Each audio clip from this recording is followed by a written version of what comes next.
ధ్యానించటానికి, దేవుని వాక్యాన్ని చదవటానికి, దేవుని వాక్యాన్ని నేర్చుకోవటానికి, దేవుని వాక్యాన్ని సమయం ఇవ్వటానికి గల కారణాల్లో 5 ఉపయోగాలు నేను మీకు ఈరోజు చెప్పబోతున్నాను కదా. ఈరోజు 5 ఉపయోగాలు నేను చెప్పబోతున్నాను. దేవుని వాక్యానికి ఎందుకు సమయం ఇవ్వాలి, ఎందుకు చదవాలి, ఎందుకు ధ్యానించాలి, ఈ విషయాల గురించి 5 ఉపయోగాలు నేను చెప్పబోతున్నాను. చక్కగా రాసుకోండి. దేవుని వాక్యాన్ని చదవటం వల్ల కలిగే ఉపయోగాలు 5 అని చెప్పి 5 అంశాలని నేను వివరంగా చెప్తాను. ఈ ఆత్మీయ జీవితానికి చాలా విలువైనటువంటిది కదా. మనం అనుకుంటాం దేవుని వాక్యాన్ని చదవటం కోసం కొన్నిసార్లు నిర్లక్ష్యం వహిస్తూ ఉంటాం. ఒక్కొక్కసారి ఎప్పుడూ చెప్పబడేదే కదా అనే ఒక భావం మనకుంటూ ఉంటుంది. కానీ దేవుని వాక్యాన్ని చదవటము, ధ్యానించటము, సమయాన్ని కేటాయించటం వల్ల పరిశుద్ధ గ్రంథంలో నుంచి 5 ఉపయోగాలు నేను మీకు చెప్పాలని ఆశపడుతున్నాను. అందులో మొట్టమొదటిది ఏమిటయ్యా అంటే, దేవుని వాక్యాన్ని ధ్యానించటం వల్ల అది దేవుని మార్గాలు నేర్పుతుంది. మొదటి అంశం ఏమిటి? దేవుని మార్గాలు నేర్పుతుంది. ఈరోజు దేవుని వాక్యాన్ని మనం ధ్యానిస్తున్నాము అని అంటే దేని కొరకు? చాలా చోట్ల దేవుని వాక్యానికి అవకాశం లేకుండా పోతుంది. దేవుని వాక్యాన్ని పక్కన పెట్టేస్తున్నారు, ఏవేవో మాట్లాడుతున్నారు. కానీ మనమైతే దేవుడిచ్చినటువంటి వాక్యము, దేవుని గ్రంథాన్ని తెరిచి ఆ గ్రంథంలో సంగతులు మనం ధ్యానం చేసేటప్పుడు బహుశా అనుకోవచ్చు, ఏమండి ఎప్పుడు ఈ వాక్యంలో గ్రంథాలు ఎందుకు చదవాలి అంటే, మొట్టమొదటిగా ఏం చెప్తుందయ్యా అన్నట్లయితే దేవుని మార్గాలు నేర్పిస్తుంది. ఉదాహరణకి ఒక వ్యక్తి ఆత్మీయంగా లేకపోతే భక్తిలో, విశ్వాస జీవితంలో ముందుండాలి అనుకున్నాడు. ఇప్పుడు ఎలా తెలుసుకుంటాడు ఆయన ఆత్మీయంగా అంటే? విశ్వాసం అనేది దేవుడిచ్చిందే. దేవుడిచ్చిన విశ్వాసాన్ని విశ్వాసంలో ఎలా నేర్పాలో కూడా ఆయనే చెప్తాడు, అంతే కదా. ఇప్పుడు దేవుడు ఎక్కడ ఉన్నాడు, ఆయన దగ్గరికి ఎలా వెళ్ళాలి అంటే ఆయన చెప్పిన మార్గంలో వెళ్ళాలి. కానీ మరెవరో చెప్పిన మార్గంలోకి వెళ్తే వీళ్ళ దగ్గరికి వెళ్తాం, ఆయన దగ్గరికి వెళ్ళాం. అందుకని దేవుని మార్గాలు అనేటువంటివి ఎలాంటివి అయ్యా అన్నట్లయితే అవి విలువైనటువంటివి. లోకంలో చాలా మార్గాలు ఉన్నాయి. ఈరోజు యువకులు చెడిపోతున్నారు, పెద్దోళ్ళు చెడిపోతున్నారు, కుటుంబ పెద్దలు చెడిపోతున్నారు, వ్యాపారస్తులు చెడిపోతున్నారు, విద్యార్థులు చెడిపోతున్నారు. అవన్నీ ఏమిటంటారు? అవి లోకంలో ఉన్న మార్గాలు కదా. లోకంలో ఉన్న మార్గాలు నేర్చుకుంటున్నారు. ఈరోజు భయంకరమైన పరిస్థితులు మొన్న దినాన్ని మనం చూసాం. హైదరాబాద్లో సహస్ర అనేటువంటి ఒక అమ్మాయిని ఒక చిన్న పిల్లోడే చంపేశాడు. 10వ తరగతి చదివి కుర్రోడు చంపేశాడు. ఆ కుర్రోడు చంపేస్తే చాలా అతి క్రూరంగా చంపేశాడు. సుమారుగా 20 కత్తిపోట్లు మెడ మీద పొడిచేశాడు. పొడిస్తే ఆలోచన చేశారు, అసలు ఏం జరిగింది అబ్బాయి, ఎందుకు ఇలా చేశాడు? చిన్న వయసులోని చిన్న రక్తమో గాయం చూస్తేనే భయపడతారు కదా. బెత్తం చూస్తే భయపడే వయసులో కత్తితో క్రూరంగా హత్య చేయడం ఏమిటంటే, ఆ కుర్రోడు టీవీలో, ఈ మొబైల్లో వెబ్ సిరీస్ చూస్తాడట. ఆ వెబ్ సిరీస్లో సిఐడి అనేది ప్రోగ్రామ్ ఉంటుందట. ఆ సిఐడి చాలా క్రైమ్తో కూడింది, అదే చూస్తాడట. అంటే ఆ మార్గాలు చూశాడు కనుక ఆ మార్గానికి అలవాటు పడిపోయాడు. ఇప్పుడు మన పిల్లలకి దేవుని వాక్యాన్ని, మనకి మన హృదయానికి మనం దేవుని వాక్యానికి సరైన మార్గానికి అప్పగించుకోవాలి. అయ్యా దేవుని చిత్తంలో నేను నడవాలి అంటే ఆయన మార్గాలు ఎక్కడున్నాయో తెలుసుకునే ప్రయత్నం చేయాలి. సామెతల గ్రంథము 3వ అధ్యాయము, సామెతల గ్రంథము 3వ అధ్యాయము 13-17 వచనాలు మనం చూస్తే, సామెతల గ్రంథం 3వ అధ్యాయం 13వ వచనం, జ్ఞానమును సంపాదించుకున్నవాడు ధన్యుడు, వివేచన కలిగిన నరుడు ధన్యుడు. 17వ వచనం అంటారు, దాని మార్గములు రమ్యములు, దాని త్రోవలన్నీ క్షేమకరములు. ఇప్పుడు మనం దేవుని మార్గాలు నేర్చుకుంటున్నాం. మన పరిభాషలో దేవుని వాక్యం అనుకుందాం. కానీ దేవుని చిత్తం ఏం చెప్తుందంటే, దేవుని మార్గాలు నేర్పించే గ్రంథమే ఈ గ్రంథం. ఈ గ్రంథంలో వెళితే ఏం జరుగుతుందట? దాని మార్గములు రమ్యములు. ఇందాక చెప్పాం, ఎవరో కుర్రోడు వెబ్ సిరీస్ నేర్చుకున్నాడు, ఒక మార్గం నేర్చుకున్నాడు. ఏమైపోయింది? ఆ జీవితం నాశనం అయిపోయింది. అతను మరొకరి జీవితాన్ని పాడు చేసేసాడు. చాలా కుటుంబాలు పాడైపోతున్నాయి. ఒక వ్యక్తి, చాలా మంది మీరు చూస్తే చాలా మంది వ్యసనాల్లో ఉన్నప్పుడు అంటారు, ఏమండి ఆయన చాలా మంచోడండి ప్రారంభంలో, ఈ మధ్య వచ్చింది అలవాటు. ఏం జరిగింది ఆ అలవాటు? కుటుంబం పాడైపోయిందండి, అప్పులు పాలైపోయాడు. ఈ మధ్య చాలా ఎక్కువగా మనం చూస్తున్నాం. ఏది గేమ్లింగ్ ఏదో ఆడుతున్నారు, ఆన్లైన్ గేమింగ్, క్రికెట్ బెట్టింగ్లు. అంత క్షేమంగా ఉంటున్నారు. ఓవర్ నైట్ బయటకు తెలుస్తుంది చాలా మంచోడండి. ఒకసారిగా ఏం జరిగిందంటే వ్యాపారం నష్టంలోకి వెళ్ళిపోయాడు, అప్పులు పాలైపోయాడు. ఏదో ఒక చిన్న పొరపాటు, ఏదో ఒక మార్గం. కానీ మార్గం అట, దాని మార్గములు రమ్యములు, దాని త్రోవలన్నీ క్షేమకరములు అంటున్నారు. క్షేమకరంగా నడిపించటానికి ఇది విలువైనటువంటి మార్గం. అయితే ఈ మార్గాలు క్షేమకరమనే కాకుండా రెండవదిగా చూస్తే ఇందులో ఈ మొదటి అంశంలో మనం చూస్తే మార్గాలు క్షేమకరం కాదట, దాన్ని దేవుడు కూడా ఆజ్ఞాపించాడు. అబ్బాయి మీరు చెయ్యండి, మీకు మేలని మాత్రమే కాకుండా దేవుడు చెప్పిన మాట ఏమిటంటే ఆ మార్గాలలో మీరు అనుసరించండి. దేవుని ఆజ్ఞను పాటిస్తున్నాం. ఈరోజు దేవుని ఆజ్ఞను పాటించాలి అంటే రైట్ ఆర్ రాంగ్ తెలియాలి కదా. ఈరోజు ప్రతి వారు కూడా వారి సొంత జ్ఞానంతో ఏమనుకుంటున్నారంటే అయ్యా ఇదిగో మేము దేవుని పని చేస్తున్నాము, దేవునికి ఇష్టంగా జీవిస్తున్నాము అనుకుంటున్నారు. నీ మార్గం ఏంటో నీకు తెలియాలి అంటే దేవుని ఆజ్ఞ తెలియాలి. Right are wrong? నేరస్తుడు ఉన్నాడు, నేరం చేసిన తర్వాత ఆ వ్యక్తికి సంబంధించి లాయర్ గారి దగ్గరికి వెళితే సెక్షన్లు చెప్తాడు కదా, నువ్వు చేసిన పనికి సెక్షన్కి విరోధంగా ఉందా అనుకూలంగా ఉందా అని. ఆత్మీయ జీవితానికి దేవుడు సెక్షన్లు ఇచ్చాడు కదా. ఇప్పుడు నేను వెళ్లే జీవితము, నేను చేసే ఆరాధన, నా ఆత్మీయ జీవితము, నా ప్రార్థన, నా బోధ ఎలాగుందో ఎవరు డిసైడ్ చేస్తారు? దేవుని వాక్య గ్రంథంలో ఉన్న సెక్షన్లు డిసైడ్ చేస్తాయి. అందుకని దేవుని వాక్యము నీకు ఎంత బాగా తెలిస్తే, ఎంత ఎక్కువగా వింటే, ఎంత ఎక్కువగా ధ్యానం చేస్తే దేవుని యొక్క మార్గాలు తెలుస్తాయి. ఉదాహరణకి మనకు తెలిసిన పరిభాషలో మనం మాట్లాడుకుంటే ఎవరైనా వచ్చి ఏమండి ఏ వారం ఉపవాసం ఉంటే మంచిది అంటారు, ఏ సమయంలో ప్రార్థన చేస్తే మంచిది అంటారు. ఎవరు చెప్తారు? ఈ సెక్షన్లు ఎవరికి తెలుస్తాయో వాళ్ళకి చెప్తారు కదా. ఇవి తెలియక కొంతమంది రకరకాల మాటలు చెప్పేస్తూ ఉంటారు. అది ఏమై ఉందో తెలియాలంటే వాక్యం చదవాలి. వాక్యంలో ఆ సెక్షన్ ఉంది. ఉపవాసం ఎలా ఉండాలి యెషయా గ్రంథంలో చెప్పారు, ఉపవాసం ఎలా ఉండాలో ప్రభువారు చెప్పారు. ఉపవాసాన్ని గురించి దానియేలు గ్రంథంలో చూస్తాం, ఉపవాసాన్ని గురించి ఎస్తేరులో చూస్తాం, ఉపవాసాన్ని గురించి నెహెమియా దగ్గర చూస్తాం, ఉపవాసాన్ని గురించి అపోస్తుల దగ్గర చూస్తాం. ఎన్నో విషయాలు వారిని చూసినప్పుడు ఓకే ఇది ఆచారము కాదా, నా ప్రాణం ఆయాసపరుచుకుని దేవునికి ఇష్టపూర్వకంగా నా విజ్ఞాపన తెలియచేయటం ఉపవాసం అవుతుంది. దాన్ని కొంతమంది ఆచారం చేశారు.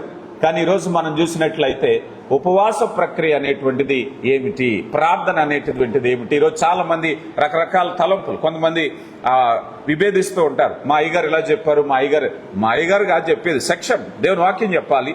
ఈ వాక్యంలో దేవుని మార్గాన్ని ఉంచాడు. అయ్యా నన్ను ఆరాధించేవారు ఇలా ఆరాధించండి, ఇక్కడే చెప్పారు. ఏ దేవుడైతే చెప్పాడో ఆరాధించమని ఆ దేవుడే గ్రంథాన్ని ఇచ్చాడు. ఏ దేవుడైతే ప్రార్థించమన్నారో, ఏ దేవుడైతే ఉపవాసం ఉండమన్నారో, ఏ దేవుడైతే ఆత్మీయ జీవితాన్ని కలిగి ఉండమన్నారో ఆ మార్గాలన్నిటినీ కూడా ఇక్కడ ఉంచారు. అందుకే ఆయన మార్గములను గురించి ఆయన ఆజ్ఞాపించారు. ప్రకటన గ్రంథంలో 15వ అధ్యాయంలోకి వస్తే, ప్రకటన గ్రంథము 15వ అధ్యాయము 3వ వచనం అంటున్నారు, వారు ప్రభువా దేవా సర్వాధికారి నీ క్రియలు ఘనమైనవి ఆశ్చర్యమైనవి అంటున్నారు. చూడండి, దేవుని యొక్క క్రియలు ఆశ్చర్యకరమైనవి. అవి ధ్యానించటం ద్వారా మనిషి జ్ఞానాన్ని పొందుకుంటాడు. ఎక్కడున్నాయి దేవుని క్రియలు? గ్రంథములో ఆయన లిఖితము చేశారు. ద్వితీయోపదేశ కాండం 10వ అధ్యాయంలో కూడా మనం చూసినట్లయితే ఆయన ఆజ్ఞలను మీరు గైకొనుడి, దేవుని కమాండ్. ఈరోజు చాలా మంది నేను ఆరాధిస్తున్నాను, నేను ఉపవాసం ఉంటున్నాను, నేను భక్తి జీవితంలో ఉన్నాను, నేను సేవా కార్యక్రమాలు చేస్తున్నాను, నేను కానుకలు ఇస్తున్నాను, అన్నీ తెలిసినాయి కదా. దేవుని వాక్యాన్ని దివారాత్రములో ధ్యానించమని ఎవరు చెప్పారు? దేవుని గ్రంథం చెప్తుంది. అవునా కదా? ఇది ఆత్మీయ జీవితంలో ఇట్స్ ఎ పార్ట్. ఇది చాలా మంది విస్మరిస్తారు. వారి జీవితాలు అన్నీ ఉంటాయి, అన్ని సత్క్రియలు ఉన్నాయి అనుకుంటారు. కానీ వారి జీవితంలో ఇది లేకపోవటం అనేది దేవుని ఆజ్ఞను మర్చిపోతారు. ఎప్పుడైతే దేవుని వాక్యానికి దూరం అవుతున్నామో మనల్ని మనం హెచ్చరించుకోవడం ఏమిటంటే ఇది దేవుని ఆజ్ఞ కదా, దేవుని ఆజ్ఞ పాటించాలి కదా. వాక్యం వినటం, వాక్యాన్ని ధ్యానించటం, వాక్యానికి సమయం ఇవ్వటం అనేది మన సొంత ఆలోచన కాదు, దేవుడు చెప్పినటువంటిది, కమాండ్ కదా. చూద్దాం ఆ మాట చూడండి. ఆ మాట కూడా చెప్పి నేను ముందుకు వెళ్తాను. ద్వితీయోపదేశ కాండం 10వ అధ్యాయము 12వ వచనాన్ని మనం చూసినట్లయితే, ద్వితీయోపదేశ కాండం 10వ అధ్యాయం 12వ వచనం, కాబట్టి ఇశ్రాయేలు నీ దేవుడైన యెహోవాకు భయపడి ఆయన మార్గములన్నిటిలో నడుచుచు ఆయన ప్రేమించి నీ దేవుడైన యెహోవాకు నీ పూర్ణ మనసుతో నీ పూర్ణ ఆత్మతో సేవించు. It's a command. దేవుని యొక్క వాక్యాన్ని ఆయన మార్గాలలో నువ్వు నడవాలి. ఎక్కడ తెలుసండి దేవుడి మార్గాలు? ఈరోజు కూడా చాలా మంది కొన్ని ప్రాథమిక అంశాలు ఎవరినైనా తెలుసుకోవాలి అనుకుంటారు. మనం ఎబ్రీ పత్రిక 4 మీరు తెరవద్దు, కానీ అక్కడ ఒక మాట ఉంటుంది. మీరు కాలమును బట్టి చూస్తే మీరు బోధకులై ఉండగా, ఉదాహరణకి స్థానిక సంఘంలో మీరు ఉన్నారు. మీరు ఒక 10 ఏళ్ల తర్వాత మీరు ఏమవ్వాలట చెప్పాలి. ఒకరికి చెప్పగలిగేలాగా ఉండాలి, ఒకరికి బోధించగలిగేలాగా ఉండాలి. అంటే దేవుడు ఆత్మీయంగా బలపరుస్తున్నారు. మీలో చాలా మంది తల్లులు ఉన్నారు. పిల్లల్ని చిన్నప్పుడు పాలతో పెంచుతారు, ఆ తర్వాత కొద్దిగా జావ లాంటి పదార్థాలు, మెల్లమెల్లగా ఘన పదార్థాలు. ఆ ఆహారం మారుతూ ఉంటుంది. ఇప్పుడు మనం తినే ఆహారం కూడా మారుతూ ఉండాలి, అవునా కాదా? ఆత్మీయ ఆహారంలో ప్రారంభంలో విశ్వాస పాఠాలు నేర్చుకుంటాం, తర్వాత దేవుని మార్గాలు లోతుగా పరిశీలన చేస్తూ ఉండాలి. ఈ పరిశీలనాత్మకమైన ధ్యానం వెళ్ళినప్పుడు అప్పుడు ఏమవుతామంటే ఒకరికి చెప్పగలిగిన స్థితి. పరిశుద్ధాత్మ దేవుడు సంఘంలో ప్రతి వారిని అలా కోరుకుంటున్నాడు. ఏమని? కాలమును బట్టి చూడగా మీలో అనేకులు బోధకులై ఉండవలసిన వారు మూల పాఠములలో మరలా ఒకడు మీకు బోధించవలసి వచ్చింది, అవునా కాదా? మనం స్కూల్కి వెళ్తూ ఉన్నప్పుడు చక్కగా ఏబిసిడీల నుంచి నేర్పిస్తూ ఉంటారు. మెల్లమెల్లగా క్లాసులు పెరుగుతూ ఉంటాయి, నాలెడ్జ్ పెరుగుతూ ఉంటుంది, సబ్జెక్టులు పెరుగుతూ ఉంటుంది, ఇన్డెప్త్గా సబ్జెక్ట్ వెళ్ళిపోతూ ఉంటుంది కదా. చిన్నప్పుడు స్పెల్లింగ్ మిస్టేక్ వచ్చింది అనుకోండి, పర్వాలేదు. డిగ్రీలో స్పెల్లింగ్ మిస్టేక్ వచ్చింది అనుకోండి, ఏమంటారు? వీడికి ఏబిసిడీలే రావు అంటారు, అవునా కదా? అక్కడ రాకూడదు. ఎందుకంటే నీ లెవెల్ పెరుగుతుంది, గ్రాడ్యుయేషన్ పెరుగుతుంది. ఆత్మీయ జీవితంలో కూడా దేవుని మార్గాలను అంతకంతకు నువ్వు నడిపించటం అనేది దేవునికి ఇష్టం. ఎందుకంటే సహజంగానే మానవ ఆలోచనలు ఎలాంటివంటే, యెషయా గ్రంథం 55లో అంటున్నారు, భూమి కంటే ఆకాశం ఎంత ఎత్తుగా ఉన్నాయో మీ తలంపుల కంటే నా తలంపులు అంత ఎత్తుగా ఉన్నాయి. దేవుని మార్గాలు ఎక్కడున్నాయట? ఆకాశంలో ఉన్నాయి. మన మార్గాలు ఎక్కడున్నాయి? భూమి మీద ఉన్నాయి, అవునా కాదా? ఇప్పుడు ఏ మార్గాలు తెలుసుకోవాలి మనం? ఆకాశ మార్గాలు తెలుసుకోవాలి, అవునా కదా? చెప్పండి. ఆకాశ మార్గాలు తెలుసుకోవాలంటే ముందుగా మనకు తెలియవలసింది ఏమిటంటే, నాకు తెలియంది కనుక నేను తెలుసుకునే ప్రయత్నం చేయాలి. దేవా, నీ మార్గములు ఆకాశములో ఉన్నాయి, అవి నాకు తెలియని మార్గాలు. ఒకవేళ కనుక నిర్లక్ష్యం చేసామనుకో మనకేంటి? ఇవన్నీ నాకు తెలుసు అనే భావం. అందుకే లెర్నింగ్ ప్రాసెస్లో ఫస్ట్ థింగ్ ఏ మైండ్ సెట్తో వెళ్ళాలి అంటే, నాకు తెలియదనే మైండ్ సెట్తో వెళ్ళాలి, నేను నేర్చుకోవాలనే మైండ్ సెట్లో వెళ్ళాలి. ఎప్పుడైనా ఒక చిన్న భావం, చేదైన వేరు, నాకు తెలిసింది అనుకున్నామా, ఇంక మైండ్ రిసీవ్ తీసుకోవాలి. ఇది నాకు తెలిసిన స్టోరీ అనుకున్నామా, ఎదుటి వారు చెప్పే మాట వినడానికి ఇష్టపడు. ఇది నాకు తెలిసిన సబ్జెక్టే అనుకున్నామా, ఎదుటి వారిని మనకు తెలియకుండానే మన మైండ్ రిసీవ్ చేసుకోదు. మన మైండ్ ఎప్పుడైతే తెలియదు అని. అందుకే యెషయా గ్రంథం 55:8లో మనం చూసినప్పుడు, భూమి కంటే ఆకాశం ఎంత ఎత్తుగా ఉందో మీ తలంపుల కంటే నా తలంపులు అంత ఎత్తుగా ఉన్నాయి అనుకున్నప్పుడు మనలో కావాల్సిన భావం ఏమిటంటే, ప్రతిసారి దేవుని వాక్యం దగ్గరికి వెళ్ళేటప్పుడు, అయ్యా నీ మార్గాలు ఆకాశంత ఎత్తుగా ఉన్నాయా? ఆ మార్గాల్ని బైబిల్ గ్రంథంలో ఉంచావు కదా, అది నేను నేర్చుకోవడానికి వచ్చాను.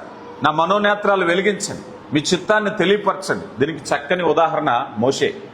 మనం చూసాం కదా, మనం నిర్గమకాండ గ్రంథం 33వ అధ్యాయంలో మనం చదువుతాం, తీయొద్దు కానీ అక్కడ ఉంటది. మోషే దేవునితో ఒక విజ్ఞాపన అడుగుతున్నాడు, దేవా నీ మహిమను చూసే అవకాశం నాకు, నీ మహిమని చూడాలి.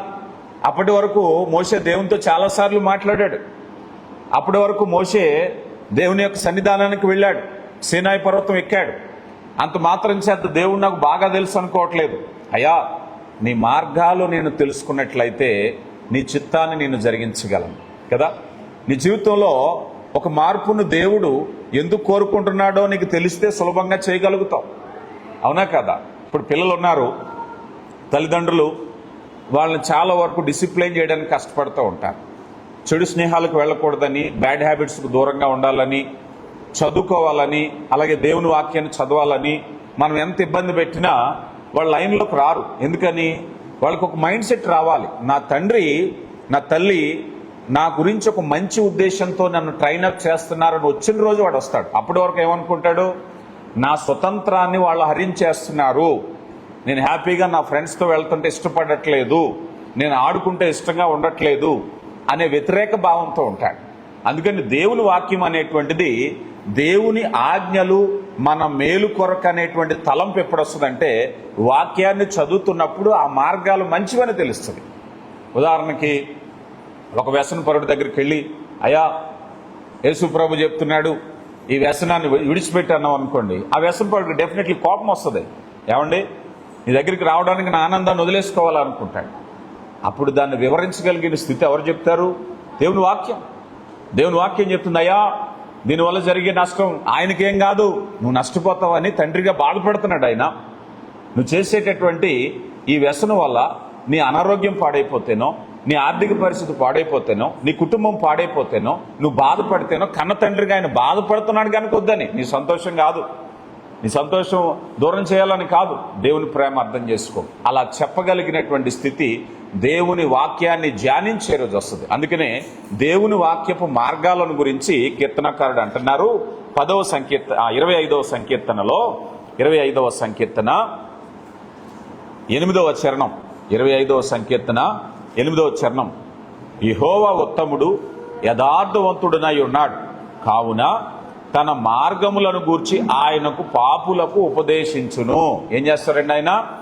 పాపులకు ఉపదేశిస్తాడట ఆయన మార్గాన్ని. అందుకే ఎవరైనా సరే వాక్యం వినేటప్పుడు నువ్వు వ్యసనంలో ఉన్నా, పాపంలో ఉన్నా, వాక్యాన్ని విను, దేవుని మాటలు విను. నీ బలహీనత ఏంటి ఎత్తు చూపిస్తారు. చాలా మంది అనుకుంటారు కదా, ఒక మోస ధోరణిలో ఉంటారు. ఎందుకనంటే, నేను పాపంలో ఉన్నాను గనక దేవుని సన్నిధికి రాకూడదు, నేను వ్యసనంలో ఉన్నాను గనక దేవుని సన్నిధికి రాకూడదు. అంతవరకు ఒక అజ్ఞానపు ఆలోచన కలిగి దేవుని దగ్గరికి రారు, వాక్యం దగ్గరికి రారు. రండయ్యా అంటే నాలో ఒక బలహీనత ఉంది కనుక అది లేని రోజు, పరిశుద్ధుడిగా ఉన్న రోజు అక్కడికి వస్తాను. కానీ దేవుని వాక్యం ఏం చెప్తుందంటే, పాపులకు ఆయన ఉపదేశించును. అయ్యా నీ బలహీనత తాలూకా నష్టము, ఏ విధంగా నువ్వు నష్టపోతున్నావో, అపవాది నిన్ను ఏ విధంగా చేస్తున్నాడో తెలియపరచడానికే వాక్యం. అదే దేవుని మార్గం. అయ్యా నువ్వు త్రోవ విడిచి తప్పిపోయినప్పుడు ఏం జరుగుతుందో తెలియపరచటమే. తప్పిపోయిన కుమారుడు ఉదాంతంలో మనం చూస్తాం. తండ్రి ఇంటి నుంచి వెళ్ళిపోయి ఎక్కడికో దూరదేశం వెళ్ళిపోయాడు. స్నేహితులతో తన జీవితాన్ని పాడు చేసేసుకున్నాడు. ఆస్తి అంతా అయిపోయింది. ఎక్కడో పందులు తినే తొట్టి ఆ పొట్టు తినడానికి ప్రయత్నించాడు. ఇప్పుడు ఏం చెప్తున్నారు? తండ్రి మార్గాన్ని విడిచిన కుమారుడు జీవితం ఏమైపోతుందో తెలియపరుస్తున్నాడు. అంతే కదా? తండ్రి మార్గాన్ని ఈరోజు చాలా మంది, ఆ తప్పిపోయిన కుమారుడు ఉదాంతం చాలా మంది జీవితాల్లో ఉంది. ఈరోజు సంతోషంగా వారికి కలిగిన దాంతో తృప్తి పడకుండా ఏదో ఒక బెట్టింగుల్లోకి వెళ్ళటం, ఏదో ఒక వ్యాపారంలోకి వెళ్ళటం, నష్టపోవటం, మనశ్శాంతి లేకపోవటం, అనారోగ్యానికి లోనైపోవటం, తద్వారా కుటుంబంలో పరువు పోవటం, కొంతమంది ఆత్మహత్యలు చేసుకునే స్థితికి వెళ్ళిపోతున్నారు. కొంతమంది భయంకరమైన స్థితి. కారణం ఏమిటో తెలుసా? తండ్రి మార్గాన్ని విడవటమే. అందుకే అంటున్నారు కదా ఆయన, కావున తన మార్గములను గురించి ఆయన పాపులకు ఉపదేశించును. అందుకే నేను చాలా మంది వ్యసనాలతో ఉన్న వాళ్ళకి చెప్తాను, నువ్వు ఏ వ్యసనంలో ఉన్నా ముందురా, దేవుని వాక్యం విను. ఎందుకంటే ఆయన నీతో మాట్లాడతారు. నీ సమస్య ఏంటో చెప్పాలి కదా. వైద్యుడి దగ్గరికి వెళ్ళినప్పుడు, అయ్యా నాకు రోగం ఉంది, నా రోగం అంతా క్లియర్ అయ్యాక నేను వస్తానంటే వైద్యుడు ఎందుకు? యేసుప్రభు వారు అదే అంటున్నారు కదా, రోగం కలిగిన వాడికే వైద్యుడు కావాలి, నేను అందుకే వచ్చాను. నువ్వు పాపంలో ఉన్నావా, వ్యసనంలో ఉన్నావా, అదేం చేస్తుందో ఆయన చెప్తాడు. అందుకే తన పాపులకు ఆయన ఉపదేశించును. 9వ చరణం అంటున్నారు, న్యాయమును బట్టి ఆయన దీనులను నడిపించును, తన మార్గము దీనులకు నేర్పించును. ఇది అసలైన మాట. అయ్యా దేవుని మార్గాలను తెలుసుకోవాలంటే ఏం చేయాలి? దీనత్వం కలిగి ఉండాలి దేవుని సన్నిధిలో. అయ్యా నీ దీనత్వాన్ని నాకు నేర్పించిన తండ్రి, నువ్వెంత లోబడతావో దేవుని ప్రత్యక్షత అంత చూస్తావు. మనం సమయమే ఇవ్వకపోతే, మన చెవినే ఇవ్వకపోతే, మన హృదయాన్నే ఇవ్వకపోతే ఎప్పుడు తెలుసుకుంటాం మార్గాలు? దేవుని మార్గాలు తెలుసుకోవడానికి వచ్చాం. దేవుని మార్గాలు తెలుసుకోవాలంటే దీనత్వం కలిగి ఉండాలి. ఏదైనా మనం ఒక అధికారి దగ్గరికి వెళ్ళాం, కలెక్టర్ దగ్గరకో మరి ఎవరైనా అధికారి దగ్గరికి, ఆ ఫైల్ టేబుల్ మీద ఉన్నప్పుడు ఆఫీసులో ఉన్నంతసేపు చేతులు కట్టుకుని తలంచుకుని నుంచుంటామా లేదా? అది ఎప్పుడు సంతకం పెడతారా బాబయ్య అని చూస్తూ ఉంటాం. వన్స్ ఆ గెట్ ఇన్ సైన్ అయ్యేంత వరకు అక్కడ ఓపికగా ఉంటాం. అవునా కాదా? ఈరోజు దేవుని సన్నిధిలో నువ్వు దీనత్వం కలిగి ఉంటే దేవుడు నీతో మాట్లాడతారు. చాలా మంది దేవుడు నాతో మాట్లాడారు అంటారు కదా. ఇది సుమారుగా 66 పుస్తకాల గ్రంథం. దీన్ని ఏమంటారు చెప్పండి? ఇవి దేవుని మాటలా కాదా? మానవాళితో దేవుడు మాట్లాడడానికి ఇచ్చిన గ్రంథమే ఇది. అవునా కదా? ఇప్పుడు దేవుడు మాట్లాడాలి అంటే, దేవుని మార్గాలు తెలుసుకోవాలంటే గ్రంథం చేతిలో ఉన్నా కూడా ఏమంటున్నారు? ఎవడు దీనుడై దీనత్వం కలిగి ఉంటే ఆయన ఏం చేస్తాడట? తన మార్గాలు దీనులకు నేర్పిస్తాడట. ఈరోజు చాలా మంది ఇదే బైబిల్ పట్టుకుని విమర్శించే వాళ్ళు ఉన్నారు, వ్యతిరేకించే వాళ్ళు ఉన్నారు. తప్పులెత్తి చూపించాలనే వారు ఉన్నారు. కానీ మనమైతే అయా నీ మార్గాలు నాకు బోధించని దీనత్వం కలిగి ఉంటే తన మార్గాలను నేర్పిస్తారట. దేవుని మార్గము ఆశీర్వాదకరమైనది. ఇందాక మనం చూసాం, సామెతల గ్రంథకర్త అంటున్నారు కదా, అయా తన మార్గములు క్షేమకరమైనటువంటివి. ఈరోజు నీవు, నీ కుటుంబము, నీ బిడ్డలు ఆ క్షేమకరమైన మార్గంలో నడవాలి. దేవుడు కోరుకునేది అదే. బిడ్డలారా, ఈ మార్గం తప్పిపోతున్నారా? లోకంలో పాపం ఉంది, లోకంలో వ్యసనం ఉంది, లోకంలో జోదం ఉంది, లోకంలో అన్యాయమైన వ్యాపారం ఉంది, లోకంలో ఎన్నో పరిస్థితులు పట్టుకోవటానికి ఉన్నాయి. కనుక బిడ్డలారా, త్రోవ తప్పిపోవద్దు. నా త్రోవలు కనుగొనండి, నా త్రోవలు నేను మీకు నేర్పిస్తాను. సమయాన్ని కేటాయించండి, హృదయాన్ని పెట్టండి, చెవిని పెట్టండి, గ్రంథాన్ని తెరవండి.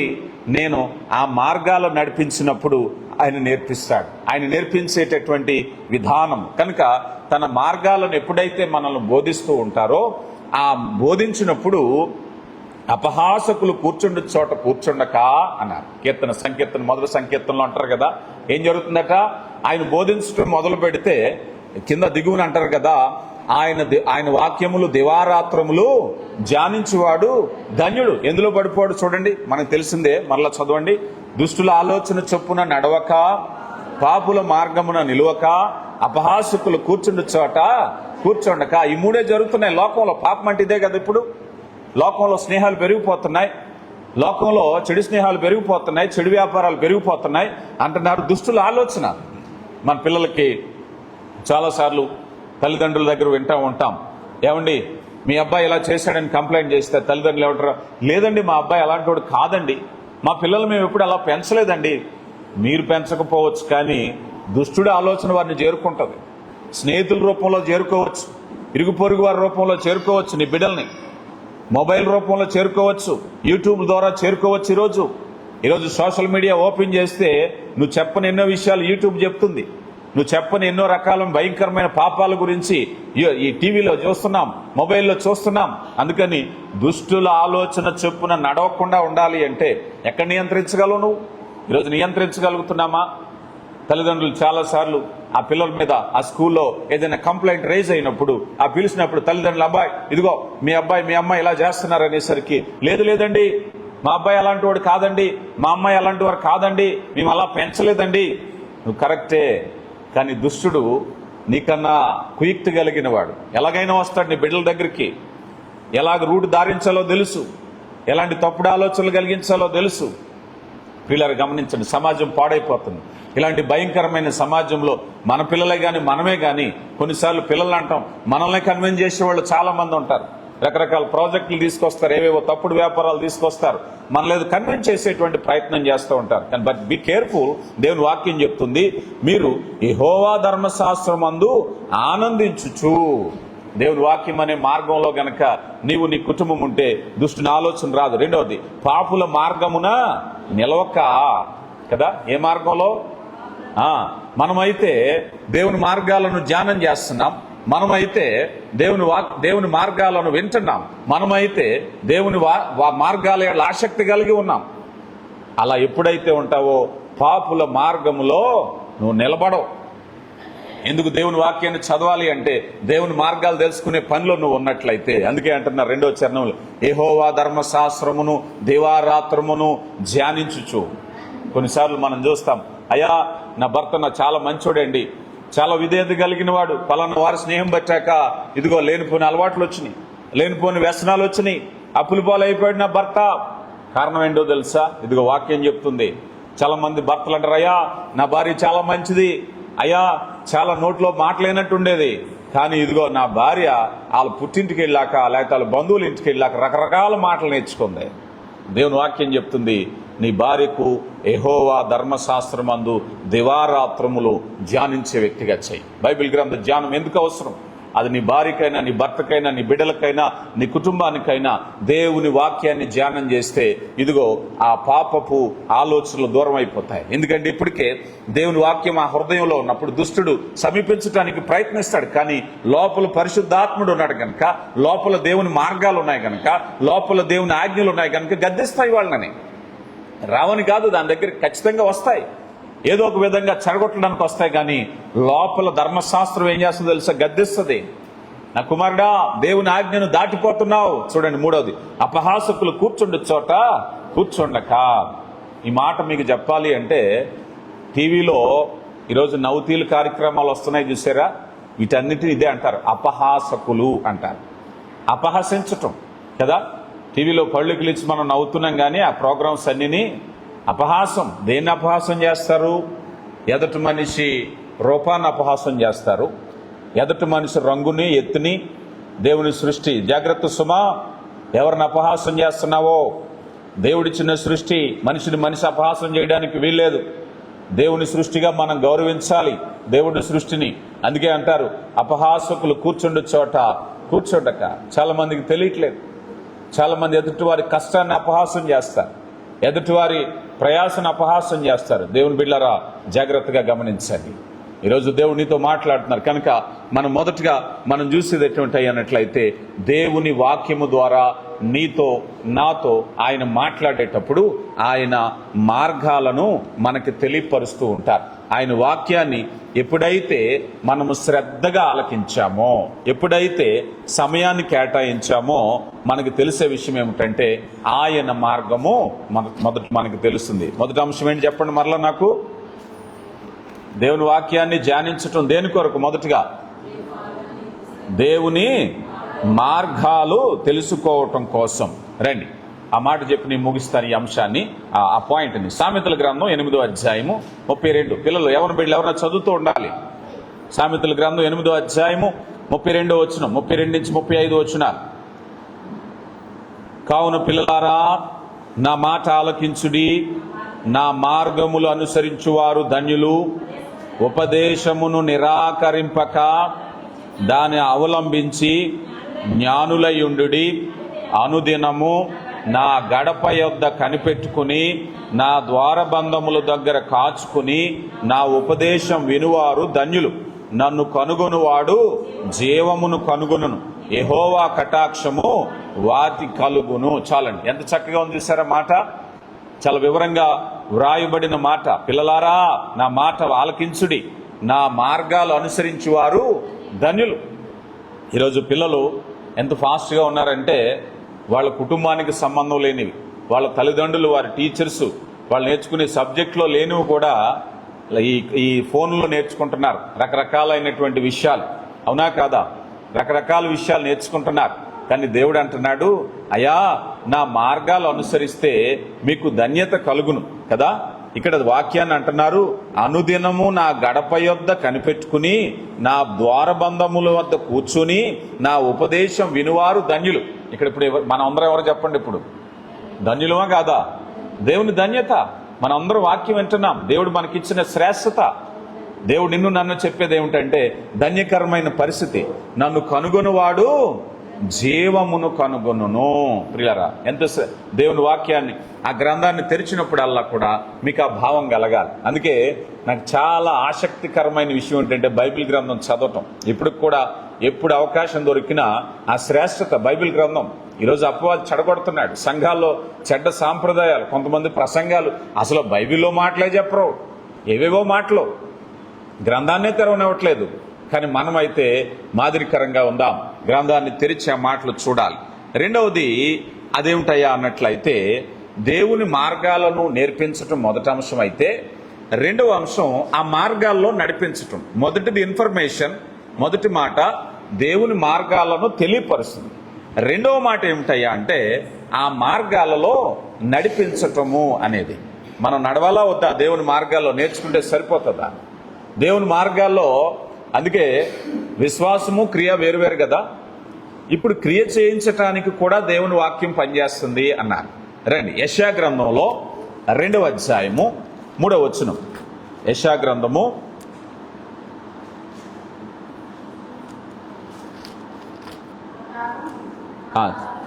చదువునాను. సియోనులో నుండి ధర్మశాస్త్రము, యెరూషలేములో నుండి యెహోవా వాక్కు బయలుదేరును. జనములు గుంపులు గుంపులుగా వచ్చి యాకోబు దేవుని మందిరమున యెహోవా పర్వతమునకు వెళుదము రండి. ఆయన తన మార్గముల విషయమై మనకు బోధింతుము, ఆయన త్రోవలను నడుతుమని చెప్పుకుందిరి. ఈ మాట జాగ్రత్తగా వినాలి. ఇది సియోనులో నుండి ధర్మశాస్త్రము, ఆ కాలము. జాగ్రత్తగా గమనించండి. యెరూషలేము అంటే ఏంటి? ఇప్పుడు చెప్పాలి ఈ మాట. యెరూషలేము అంటే ఏంటి చెప్పాలి. యెరూషలేము అంటే సంఘం. ఇప్పుడు ఎక్కడున్నాం మనం? యెరూషలేము అంటే సంఘం. ఈ మాట గుర్తుపెట్టుకోండి. యెరూషలేములో యెహోవా వాక్కు బయలుదేరును. సంఘంలో ఏం జరగాలి? ఇప్పుడు దేవుని మాట బయలుదేరాలి, మాట వినాలి మీరు, ఓకేనా? సంఘంలో దేవుని మాట బయలుదేరాలి. చూడండి ఇంకేమంటున్నారు. జనులు గుంపులు గుంపులుగా వచ్చి యాకోబు దేవుని మందిరం, అనగా మందిరమే, ఇదే సంఘం, యెహోవా పర్వతమునకు వెళుదాం రండి, సంఘానికి వెళుదాం రండి, ఆయన తన మార్గముల విషయమై మనకు బోధించును. ఏం జరగాలి ఇప్పుడు సంఘంలో? యెరూషలేములో ఏం జరగాలి? ఆయన మార్గాలను బోధిస్తారు. ఇప్పుడు ఎందుకు వచ్చాం మనం చెప్పాలి. ఇప్పుడు ఎందుకు వచ్చాం? దేవుని మందిరానికి ఎందుకు వచ్చాం? అయ్యా, యెరూషలేములో దేవుని మందిర పర్వతంలో ఆయన తన మార్గాలు బోధిస్తాడు, అవి వినటానికి మనం వెళ్ళాలి. అది అసలు వచ్చిన కారణం. జాగ్రత్త, ఏమాత్రం నిర్లక్ష్యం చేయొద్దు బిడ్డలారా. దేవుని కృప, యెహోవా మందిర పర్వతము యెరూషలేములో ఆయన తన మార్గాలను గురించి మాట్లాడుతుంటే ఆయన త్రోవలయందు మనము నడుతుమని చెప్పుకున్నారు. ఆయన బోధిస్తాడు, మనం నడవాలి కదా. ఆయన బలపరుస్తాడు. ప్రియులారా గమనించండి, ఎప్పుడైనా మీకు అర్థం కావాలి అంటే, ఒక ప్రదేశానికి వెళ్ళాలి అంటే, ఒక టూర్కి వెళ్ళాలంటే ఇప్పుడు సర్వసాధారణంగా మనకు తెలిసిన విషయం ఏంటో చెప్పండి. గూగుల్ మ్యాప్ ఆన్ చేస్తాం, అవునా కదా? ఎక్కడికైనా వెళ్ళాలంటే గూగుల్ ఆన్ చేసుకుంటాం. అంటే గమ్యానికి వెళ్ళాం అంటే మీరు సరైనటువంటి స్థలాన్ని చూపిస్తుందా లేదా. ఒక్కొక్కసారి గూగుల్ కనుక రాంగ్ డెసిషన్లోకి తీసుకెళ్ళింది అనుకుందాం, అవునా కదా? ఇప్పుడు దేవుని వాక్యం ఏమిటయ్యా అన్నట్లయితే, దేవుని వాక్యము ఎంత మెరుగ్గా ఉపయోగించడం తెలిస్తే అంత చక్కగా ఆ ప్రదేశానికి మనం వెళ్ళగలుగుతాం కదా. దీన్ని ఆపరేట్ చేయటం తెలియగలిగితే, ఇప్పుడు దేవుని చిత్తంలో మనం అందరము కూడా ఆయన త్రోవల్లోకి వెళ్ళటం అనేది మన గమ్యం, అవునా కాదా? నా లైఫ్, నా జీవితం, నా ఆత్మీయ జీవితము ఆయన చిత్త ప్రకారంగా నేను ఉండాలి, నేను జీవించాలి. అదే మన గమ్యం అయితే అక్కడికి నన్ను నడిపించేదేది దేవుని వాక్యము. యెహోవా మందిర పర్వతంలో ఆయన బోధిస్తాడు, మేము ఆ త్రోవల్లో నడుస్తాము కదా. ఆయన చెప్తారు, మేము నడుస్తాం. రోమిలకు రాయబడిన పత్రికలు అంటారు కదా, బోధించేవాడు లేకపోయిన ఎడల మేము ఎలాగూ వింటిమి. చెప్పబడితేనే కదా. పిల్లవాడు ఫెయిల్ అయ్యాడు, ఏమయ్యా ఫెయిల్ అయ్యావు, మాకు ఆ సబ్జెక్ట్లో టీచరే లేడు, ఇంకేమంటామండి ఆయన్ని? సబ్జెక్ట్లో టీచర్ లేడు కనుక ఫెయిల్ అయిపోయాడు, ఇంకేమంటాం మనం ఆయన్ని? కానీ దేవుని వాక్యం చెప్తుంది, యెహోవా మందిర పర్వతంలో ఆయన ధారాళమైనటువంటి మార్గాలు బోధిస్తాడు. ఒకవేళ నీ హృదయాన్ని పెట్టినట్లయితే ఆయన నడిపించటానికి, సరైనటువంటి మార్గంలో నడిపించడానికి ఇష్టం. ఈరోజు చాలా మంది మార్గాలు చెప్తున్నారు. కొంతమంది సొంత ఆలోచనలు అయితే, కొంతమంది సొంత బోధల్లోకి వెళ్ళిపోతున్నారు. సామెతల గ్రంథంలో అంటారు కదా, ఒకని ఎదుట సరైన మార్గము కలదు కానీ అది తుదకు మరణమునకు దారితీయును. ప్రతివాడు అనుకుంటున్నాడు నా దగ్గర సరైన మార్గమే ఉందండి, నేను చాలా స్ట్రైట్ గా వెళ్ళిపోతానండి అంటుంది. చిన్నప్పుడు చెప్తూ ఉంటారు, ఒక పీత ముందు నడుస్తుందట, వెనకాల ఒక చిన్న పీత నడుస్తుంది. ఒక టెంకర్గా నడుచుకుంటూ వెళ్తే తల్లి పీత అంది వెనక్కి తిరిగి చిన్న పీతతో, ఏ అమ్మాయి నువ్వు వంకరొంకరగా నడుస్తున్నావు, స్ట్రైట్ గా నడు అంది. ఈ పిల్ల పీత అంది, మమ్మీ నువ్వు ఎలా నడుస్తున్నావో నేను కూడా అలాగే నడుస్తున్నాను అన్నట్టు. సో వాళ్ళ బలహీనత ఎత్తి చూపించటం. అందుకని దేవుని వాక్యం చెప్పేది ఏమిటయ్యా అన్నట్లయితే, మన జీవితాలలో ఎప్పుడైనా సరే మనం శ్రేష్టమైన మార్గానికి వెళ్ళాలి అంటే ఇవే, నీ చేతిలో ఉన్నటువంటి రూట్ మ్యాప్, నీ చేతిలో ఉన్నటువంటి గూగుల్ మ్యాప్ అనేటువంటిది సరిగా ఆపరేట్ చేయటం అనేటువంటిది రావాలి. అది సరిగా రాకపోయినట్టయితే రకరకాల, ఒక్కొక్కసారి మనం చూస్తూ ఉంటాం. నేను చాలా పర్యటనలు వెళ్తూ ఉన్నప్పుడు, గృహ దర్శనాలకు వెళ్ళినప్పుడు ఆ ఊరు పేరు కొడితే కొన్నిసార్లు ఎక్కడో, ఉదాహరణకి మనకి చాలాసార్లు నాకు ఎదురయ్యే సమస్య ఏమిటంటే, మనకి సగినేటిపల్లిలో రామేశ్వరం అనే గ్రామం ఉంది. ఆ రామేశ్వరం కొట్టామనుకోండి, నాకు తమిళనాడులో రామేశ్వరం కనబడుతుంటది. తమిళనాడులో ఒక రామేశ్వరం ఉంది, అదేదో పుణ్యక్షేత్రం అనుకుంటా. అది సుమారుగా 2 రోజుల ప్రయాణం అంత చూపిస్తూ ఉంటది. ఇంతలోనే ఎంత దూరం అయిపోయిందా ఈ రామేశ్వరం అనుకుంటాను. కాదు, ఎందుకనంటే ఆ మ్యాప్ని అలా వైజ్గా నేను చూడకపోతే అది చాలా తప్పుదారి పట్టించి ఇదేదో వేరే ఊరు అనుకునే ప్రమాదం ఉంది. అలా చాలా ఊర్లు, చాలా రకాలైనటువంటివి, వాటిని సరిగా ఆపరేట్ చేసుకోవటం రాకపోతే. అలాగే ఇక్కడ మనం చూస్తే దేవుని వాక్యంలో మనం ఎంత తరచుగా ఉంటామో, దేవుని వాక్యంలో ఎంత ధ్యానిస్తామో అంత జ్ఞానాన్ని పొందుకుంటాం. ఇర్మియా గ్రంథము 6వ అధ్యాయము 16వ వచనం ఒక చక్కని మాట. యెహోవా ఇలాగూ సెలవిస్తున్నాడు, మార్గములలో నిలిచి చూడుడి, పురాతన మార్గములను గూర్చి విచారించుడి, మేలు కలుగు మార్గమేదని అడిగి అందులో నడుచుకునుడి, అప్పుడు మీకు నెమ్మది కలుగును. అయితే వారు మేము అందులో నడుచుకొనమని చెప్పుచున్నారు. చూడండి, ఈ మాట చెప్పాలంటే చాలా మంది పిల్లలు ఊరికే పాడైపోవటానికి గల కారణం ఏంటో తెలుసా? వారి దగ్గరికి వాళ్ళ స్నేహితుడో ఎవరో ఒక వ్యక్తి వస్తాడు. వచ్చి ఆ వ్యసనాన్ని ఎలా చెప్తాడో తెలుసా? అది చాలా అందంగా చెప్తాడు, అది చాలా సుందరమైనదిగా చెప్తాడు, అది చాలా ఆనందదాయకమైనదని చెప్తాడు. అవునా కాదా? ఈ మత్తుని తీసుకుంటే, అబ్బాయి నీకు తెలియదు కానీ ఆ మత్తుని సేవించినప్పుడు ఎంత ఆనందంగా ఉంటుందో అని చెప్తాడు. దాని వెనక ఎన్ని నష్టాలు ఉంటాయి, ఎన్ని కష్టాలు ఉంటాయి, ఎంత ప్రాణాంతకమైన రోగాలు ఉంటాయి, అవి చెప్తారా? అందుకే దేవుని వాక్యము అలా చెప్పట్లేదు. దేవుని వాక్యం ఎంత నిజాయితీ కూడింది అయితే, పురాతన మార్గములలో విచారించి మేలు మార్గం ఏదని అడిగి అందులో తెలుసుకోండి, ఆలోచించండి కదా. అందుకే పిలుపులకు రాయబడిన పత్రికలో అపోస్తలుడైన పౌలు కూడా అంటారు కదా, ఏవి రమ్యమైనవో, ఏవి ఖ్యాతి కలిగినవో, ఏవి శాశ్వతమైనవో, ఏవి మేలైనవో విచారించండి. దేవుని సన్నిధిలో దేవుని వాక్యాన్ని వినటమే కాదు, నువ్వు విచారిస్తున్నావు. అయ్యా, మీరు దేవుని వాక్యాన్ని ఎంతగా బోధిస్తున్నారు కదా, లోకంలో చాలా మార్గాలు ఉన్నాయి, విచారించు దేవుని వాక్యాన్ని, గ్రంథాన్ని చేతపట్టుకుని. యెషయా గ్రంథంలో అంటారు, యెహోవా వాక్యమును పరిశీలనగా చదువు. ఏదో నేను చెప్తున్నానని వింటాం కాదట, పరిశీలించు. పురాతన మార్గములలో నిలిచి, అయ్యా లోకంలో చాలా సంతోషాలు ఉన్నాయి, చాలా ఆనందాలు ఉన్నాయి, మేమైతే దేవుని సన్నిధిలో ఎందుకు సమయాన్ని గడపాలని ఆలోచన చెయ్యి. ఏది మేలు కర్మ ఆలోచన చెయ్యి. ఆ మార్గంలోకి వెళ్తే జరిగేది ఏమిటో, దేవుని మార్గాలు నిన్ను నడిపించటానికి దేవుడు ఎంత చక్కని ఆసక్తి నీలో పుట్టిస్తున్నాడంటే, దేవుని వాక్యానికి సమయం ఇచ్చిన రోజు నువ్వు తెలుసుకోగలుగుతావు. లేకపోతే నీకు అర్థం కాదు అది. కొన్నిసార్లు విశ్వాస జీవితంలో ఎటు గాలేస్తే అటు పడిపోయి చెట్టులా ఉంటాం. యోధా పత్రికలు అంటారు కదా, ఆ చెట్టు ఎటు గాలేస్తే అటు పడిపోతూ ఉంటుందట. అలా జరగకపోవడానికి గల కారణం ఏమిటంటే, పురాతన మార్గములలో నిలిచి చూడండి. మీరు పురాతన మార్గమే దేవుని సంఘం. జగత్తు పునాది వేయబడక మునిపి వేసిన సంఘం ఇది. ఈరోజు నిన్న మొన్న వచ్చింది కాదు ఇది. 2000 సంవత్సరాలకు పూర్వం యేసు ప్రభు రక్తంతో కొన్న సంఘం ఇదైతే, అంతకు మునుపు జగత్తు పునాది వేయబడక మునిపే దేవుని ప్రణాళిక ఇది. అందుకని ప్రణాళికలో నువ్వు నిల్చున్నప్పుడు ఆలోచన చేయాలి. దేవా, ఇదిగో ఈ మార్గాల గురించి ఎంత ఆలోచిస్తున్నావు కదా, ఏది మేలుకరము? ఈరోజు నీ భర్తకి ఏది మేలుకరమో నువ్వు ఎప్పుడైనా ఆలోచన చేసావా? నీ భార్యకి, నీ బిడ్డలకు ఏది మేలుకరమో ఆలోచన చేసావా? మనం ఎప్పుడైనా పిల్లల్ని స్కూల్లో జాయిన్ చేయాలంటే 16 రకాలుగా ఆలోచిస్తాం, అవునా కదా? ఒక డ్రెస్ కొనుక్కోవాలన్నా ఎన్నో ఆలోచనలు మనకు ఉంటాయి. కానీ దేవుని వాక్యాన్ని గురించి ఎప్పుడన్నా ఆలోచన పెట్టావా నువ్వు?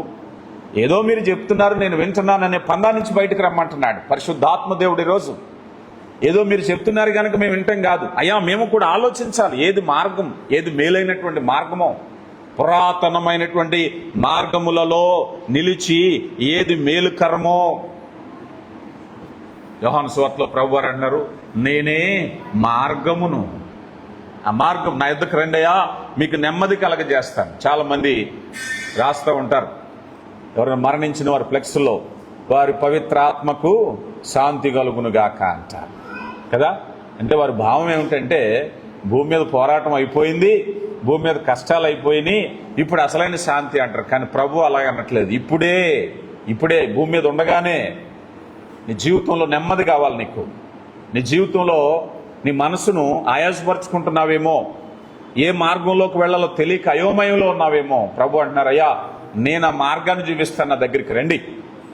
ఇప్పుడుండగానే ప్రయాసపడి భారం మోసుకుని పోచున్న సమస్త జనులారా నా యొద్దకు రండి, నేను మీకు విశ్రాంతి కలగచేస్తాను, మీ ప్రాణాలకు నెమ్మది కలగజేస్తాను. ఎప్పుడు కాదు, ఇప్పుడే. యేసు ప్రభు దగ్గరికి వస్తే, అయ్యా ఈ మార్గాల్లో నేను నడవటం వల్ల ఏం జరుగుతుందయ్యా అన్నట్లయితే అది దేవుని యొక్క ఉత్తమమైనటువంటి మార్గంలోనికి మనల్ని నడిపిస్తుంది. పిల్లలు గమనించండి, నీ జీవితంలో కూడా ఒకవేళ నెమ్మది లేకుండా ఉన్నావేమో, దేవుని మార్గాలు నెమ్మది కలిగించేటటువంటివి. యెషయా గ్రంథంలోకి మరలా వద్దాం. యెషయా గ్రంథము 48వ అధ్యాయము 17వ వచనం.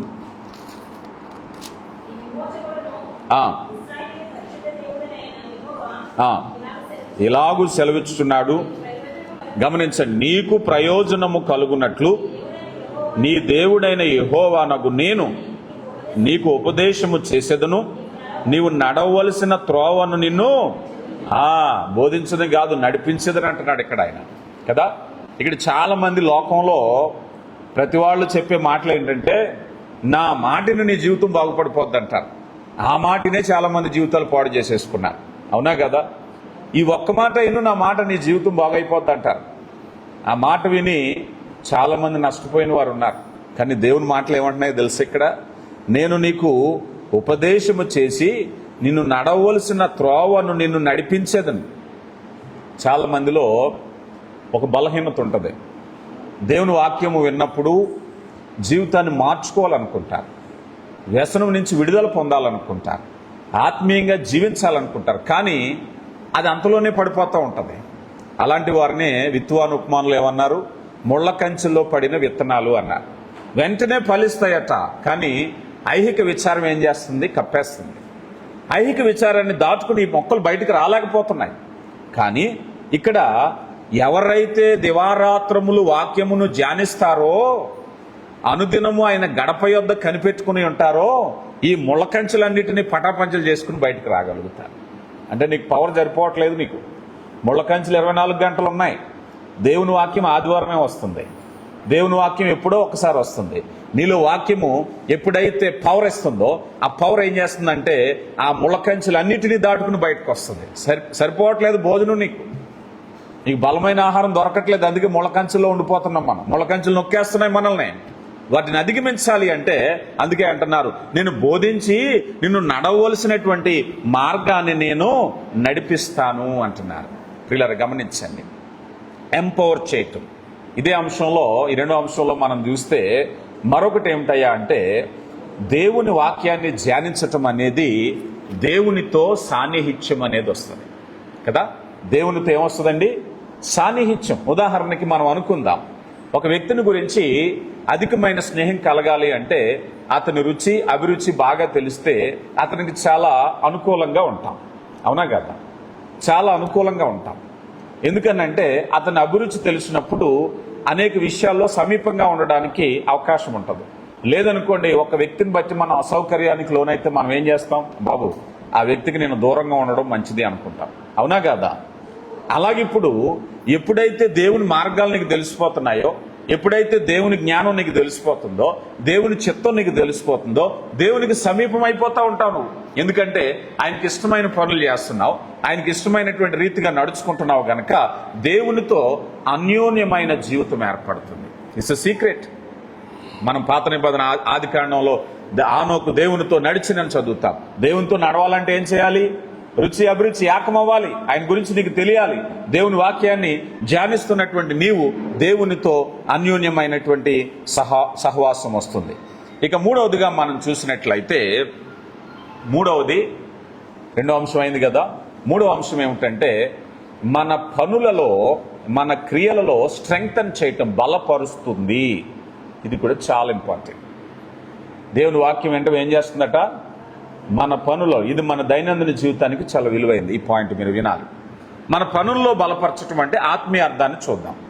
దేవుని వాక్యాన్ని విన్నాం, రక్షణ పొందాం, సంఘంలో సభ్యులయ్యాం. అయిపోయిందా? చెప్పాలి. ఆత్మీయ జీవితం అయిపోయిందా? దేవుని వాక్యం ఏం చెప్తుంది? అప్పటి నుంచి సత్క్రియలందు ఆసక్తి కలిగిన ప్రజలుగా దేవుడు మిమ్మల్ని ఎన్నుకున్నాడు. అంటే దేవుని ప్రణాళికలో మీరు ఎప్పుడైతే రక్షణ పొందారో సెకండ్ ఫేజ్ లో ఏం చేయాలి? ఇప్పుడు విశ్వాస పోరాటంలో ముందుకు వెళ్ళాలి, సత్క్రియల్లో ముందుకు వెళ్ళాలి, ఆత్మీయంగా చాలా పనులు ఉన్నాయి. మీకు ఇంకా అర్థమయ్యేలా చెప్పాలంటే, పెళ్లి అయిందంటే అయిపోయింది, పనులు అయిపోయినాయా? ఏమండి, పెళ్లి రోజు అమ్మ చేతులు కడిగేసుకున్నాం అంటా ఉంటుందా? పెళ్లి కూతురు తల్లికి తండ్రికి చాలా పనులు ఉంటాయి.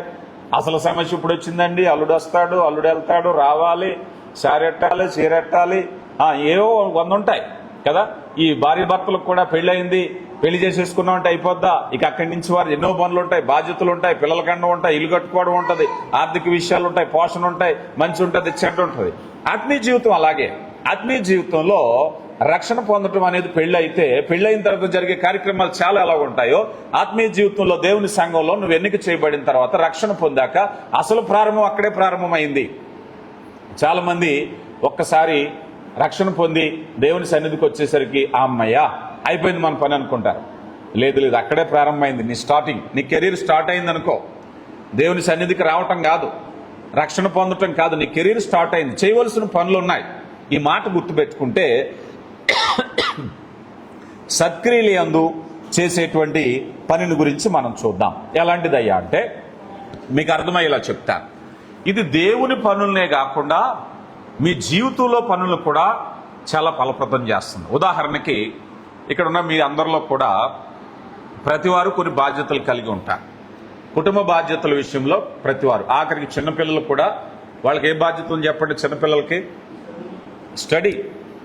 వాళ్ళు ఏం చేయాలి? వాళ్ళు స్టడీ వాళ్ళ బాధ్యత. ఒకవేళ నువ్వు ఒక ఉద్యోగస్తుడు అయితే ఉద్యోగం నీ బాధ్యత, వ్యాపారస్తుడు అయితే వ్యాపారం నీ బాధ్యత. Right are wrong? ఈ మాట చాలా జాగ్రత్తగా వినాలి. మీరు ఒకవేళ కనుక గృహిణిగా ఉన్నారు, పిల్లల పాలన నీ బాధ్యత, కుటుంబ పాలన నీ బాధ్యత. ఇప్పుడు దేవుని వాక్యం ఏం చేస్తుందండి అంటే మీ పనిని శ్రద్ధగా చేయటానికి ప్రేరేపిస్తుంది. మీరు దేవుని సన్నిధిలోంచి వెళ్ళేటప్పుడు ఎవరైనా సరే, మీరు ఎప్పుడైనా గమనించండి, ఒక మాట చెప్తాను, నేను చాలాసార్లు ఈ మాటను ప్రస్తావిస్తాను. మీరు ఈ రోజు ఇక్కడి నుంచి వెళ్ళిపోయారు, రేపు ఈ మాట మీకు గుర్తు రావాలి. దశలోని పత్రికలు అపోస్తలుడైన పౌలు ఏమంటారు? పని చేయని వాడు ఆహారము తినకూడదు. వెరీ సీరియస్, పరిశుద్ధ వాక్యం చెప్పిన మాట. In the end of the day, సాయంత్రం నువ్వు కూర్చున్నప్పుడు భోజనానికి ఈరోజు నేను ఏం చేశాను అని గమనించేలాగా దేవుని వాక్యం ప్రేరేపిస్తుంది. నేను కాదు, పరిశుద్ధాత్ముడు నిన్ను ప్రేరేపిస్తాడు. ఒకవేళ గనక సోమర్తనంగా ఉంటే, ఒకవేళ గనక ఒక గృహిణిగా ఉన్నటువంటి వ్యక్తి ఎక్కడ పని అక్కడే వదిలేసి పిల్లల బాధ్యత వదిలేసింది అనుకో, స్టిల్ దేవుని వాక్యం నేను గద్దిస్తుంది. ఏమని తెలుసా? నువ్వు పని చేయట్లేదు, ఎందుకు ఆహారం తింటున్నావు నువ్వు? అయితే రాంగ్. పిల్లలు మీరు కూడా దేవుని వాక్యం చెప్పేది ఏంటో తెలుసా? ఈరోజు నేను ఏదో నేర్చుకోకపోతే, ఒక లెసన్ నేర్చుకోకపోతే, ఒక అసైన్మెంట్ చేయకపోతే నేను భోజనం ఎందుకు చేయాలి? దేవుని వాక్యం చెప్పే మాట అది. నీ పని, నీ టాస్క్. చదువుకునే వయసులో చదువుకో, బాధ్యతల వయసులో బాధ్యత. ఎవరైనా సరే, ఒకవేళ ఒక వ్యాపారస్తుడు అయితే ఈరోజు నేను ఏం వ్యాపారం చేశాను, నేను అనుకుంటాను సాయంత్రం అయ్యేసరికి దేవుని పరిచర్య చేయకపోతే నేను ఎందుకు భోజనం చేయాలి? నేను చాలాసార్లు ఈ మాట చెప్తాను. In the end of the day నేను వేసుకునే ప్రశ్న, ఈరోజు నేను ఏ పని చేశానని భోజనం చేయాలి? ప్రతిరోజు నేను వేసుకునే ప్రశ్న. అది పరిశుద్ధాత్ముడు ప్రేరేపిస్తాడు. ఈరోజు ప్రతి ఒక్కరు కూడా వాక్యాన్ని వినేటువంటి నీళ్ళు ఎవరైనా సరే, నీ బాధ్యత, నువ్వు వ్యాపారమా, మరొకట, నీ చిన్న పనా, పెద్ద పనా, ఉద్యోగమా, ఏదైనా పర్వాలేదు. అలా అనుకుంటే ఆ పౌలు గారు అంటారు కదా, మీరు భోజనము చేసినను పాననము చేసినను దేవునికి మహిమ కొరక ఇచ్చేయి. అప్పుడు ఆ మాట వచ్చినప్పుడు ఒక విద్యార్థి ఏమనుకుంటాడంటే, నేను ఈరోజు చదివేది నా మాస్టర్ కోసం కాదు, నా కోసం కాదు, నా దేవుని మహిమ కొరకు నేను చదువుతున్నాను. ఒక వ్యాపారస్తుడు ఈ వ్యాపారాన్ని నేను ఎందుకు చేస్తున్నానంటే నా దేవుని మార్గాలు నేను రెస్పెక్ట్ ఇస్తున్నాను కనుక, నా దేవుడు నన్ను కష్టపడమన్నాడు కనుక నేను ఈ వ్యాపారం చేస్తున్నాను. ఒకవేళ డైలీ వేజ్ నీ పని అయితే, ఇదిగో దేవుడు చెప్పాడు కనుక ఈ పని వల్ల నా ఎంప్లాయ్, నా యజమానుడు నాకు ఎంత ఇవ్వచ్చు, మరేదో చేయొచ్చు, కానీ నా దేవుని ఆజ్ఞను నేను పాటిస్తున్నాను. దేవుడు మహిమపరచబడుతున్నాడు. మనం అనుకుంటాం దేవుని సన్నిధికి వచ్చి బిగ్గరగా ఆరాధించటమే దేవుని మహిమ అనుకుంటున్నాం, కానీ నీ జీవితంలో నమ్మకంగా పనిచేయటం కూడా దేవుని మహిమపరచటమే నీ డ్యూటీ. నువ్వు ఖచ్చితంగా కష్టపడి, నువ్వేదైనా ఒకవేళ ఉద్యోగ ప్రయత్నం చేస్తున్నావు, సీరియస్ ఎఫర్ట్ పెట్టాలి. కొన్నిసార్లు మనం అపవాది డివేట్ చేసేస్తూ ఉంటాడు, మన బయట ఎక్కడికో వెళ్ళిపోతూ ఉంటుంది. అలాంటప్పుడు పరిశుద్ధాత్ముడు గద్దిస్తాడు, ఏం చదివావు ఈరోజు, ఎంత కష్టపడ్డావు, నీ టైం అంతా దేని మీద స్పెండ్ చేసావు? మనలో ఉండేది ఏంటో తెలుసా? అపవాది కలిగించేది ఈ రోజుది, రేపుది, ఎల్లుండిది ఒక్కసారి చదివేద్దాం. అదే అపవాది కలిగించేటువంటి చెడ్డ అభిప్రాయం. విద్యార్థులు అలా అనుకుంటూ అనుకుంటూ అనుకుంటూ ఎక్కడికి వెళ్ళిపోతారు తెలుసా? ఇక పట్టుమని వారం లేదు పరీక్ష అన్న కాడికి వచ్చేస్తారు. ఇయర్ ప్రారంభంలో ఏమనుకుంటారు, అబ్బో సంవత్సరం ఉంది, చాలా ఉంది సిలబస్ చదువుకోవడానికి, ఏం పర్వాలేదు, మనం క్రికెట్ ఆడుకోవచ్చు, మనం మొబైల్లో చూడవచ్చు, అది చేయొచ్చు, ఎందుకంటే చాలా టైం ఉంది మనకి. అలా గడిపి గడిపి గడిపి గడిపి ఎక్కడికి వచ్చేస్తారు తెలుసా? పట్టుమని వారం రోజులు లేదు, పరీక్ష వచ్చేసింది, నిద్రలు మానేసి కష్టపడిపోయి ఉన్న అయిన సమయం అంతా వృధా చేసేసి. కానీ దేవుని పరిశుద్ధాత్మ వాక్యం ఏం చెప్తుంది తెలుసా? ఏ రోజుది ఆ రోజే చేయి. నువ్వు కష్టపడుతున్నావా? ఎప్పుడో ఒకసారి కాదు, ఏ రోజు కష్టం ఆ రోజు చెప్పు, అప్పుడే దేవుడు నిన్ను ఆశీర్వదిస్తాడు. నీ యథార్థంగా నువ్వు నమ్మకంగా కష్టపడడం ప్రారంభిస్తే, ఒకవేళ ఒక గృహిణిగా, ఒక కుటుంబ యజమానుడిగా నేను ఈ బాధ్యతల విషయంలో నమ్మకంగా చేసినప్పుడు దేవుడు ఆశీర్వదిస్తాడు. ఈ మాటలన్నీ దేవుని వాక్యం చెప్తుంది. అందుకే దేవుని వాక్యం ఏం చేస్తుందయ్యా అన్నట్లయితే, మనల్ని సిద్ధపాటు, బీ ప్రిపేర్. అయ్యా కొంతమంది అనుకుంటారు, అయ్యా నా భర్తను ఇక్కడ తీసుకొస్తే పని మానేస్తాడేమో, నువ్వు పనికెళ్ళు, నేను వాక్యం దగ్గరికి వెళ్తాను. అదే నీ పిచ్చి ఆలోచన. నిజంగా నీ భర్తను వాక్యం దగ్గర తీసుకొస్తే, వాక్యం పట్టుకుంటే నువ్వు వారంలో ఒక రోజు పని అన్నబోయి 4 రోజుల పని ఒకరోజు చేయగలుగుతాడు. దేవుని వాక్యం గద్దిస్తుంది, బలపరుస్తుంది, ఎంపవర్ చేస్తుంది. ఎవరైనా సరే సోమర్తనాన్ని తొలగించేది దేవుని వాక్యమే. చాలా కుటుంబాల్లో మనం చూస్తాం, బిడ్డల సోమర్తనం గురించి తల్లిదండ్రులు బాధపడే వాళ్ళు ఉన్నారు. భర్త సోమర్తనం గురించి భార్య సోమర్తనం గురించి భర్త బాధపడే వాళ్ళు ఉన్నారు. సోమర్తనం తొలగిపోవాలంటే దేవుని వాక్యమే కరెక్ట్. నీ కుటుంబం అంతా ఇక్కడికి వస్తే ఆ సోమర్తనం తొలగిపోద్ది. బిడ్డలు లోబడి, అబ్బా ఇదిగో దేవుని వాక్యం ఏం చెప్తుంది తెలుసా, నువ్వు చదవటం, దేవుని మహిమపరచటం, దేవుని ఆజ్ఞను గౌరవపరచటం. నీ బాధ్యతను నిర్వర్తించకపోతే నువ్వు దేవుని బాధ పెడుతున్నావు, పరిశుద్ధాత్మ దేవుని. ప్రియులారా గమనించండి, ఇది ఆత్మీయ జీవితాలకు, భౌతిక జీవితాలకు, కుటుంబ జీవితాలకు ఎంతో ఆశీర్వాదకరమైనది. ఆయన మార్గాలు తెలియటం అనేటువంటిది. అలా చూస్తే ఇందులో మరో విషయం ఏమిటయ్యా అంటే, దేవుని వాక్యం అనేటువంటిది ద ఫస్ట్ థింగ్ ఇందులో ఈ భాగంలో ప్రతి సత్కార్యమునకు సిద్ధపరచును అన్నారు. తిమోతికి రాసిన రెండో పత్రికలో, తిమోతికి రాసిన రెండో పత్రిక 3వ అధ్యాయము 16వ వచనం. ఈ మాట చాలా జాగ్రత్తగా వింటే, రెండో పత్రిక 3వ అధ్యాయము 16వ వచనం చదవండి.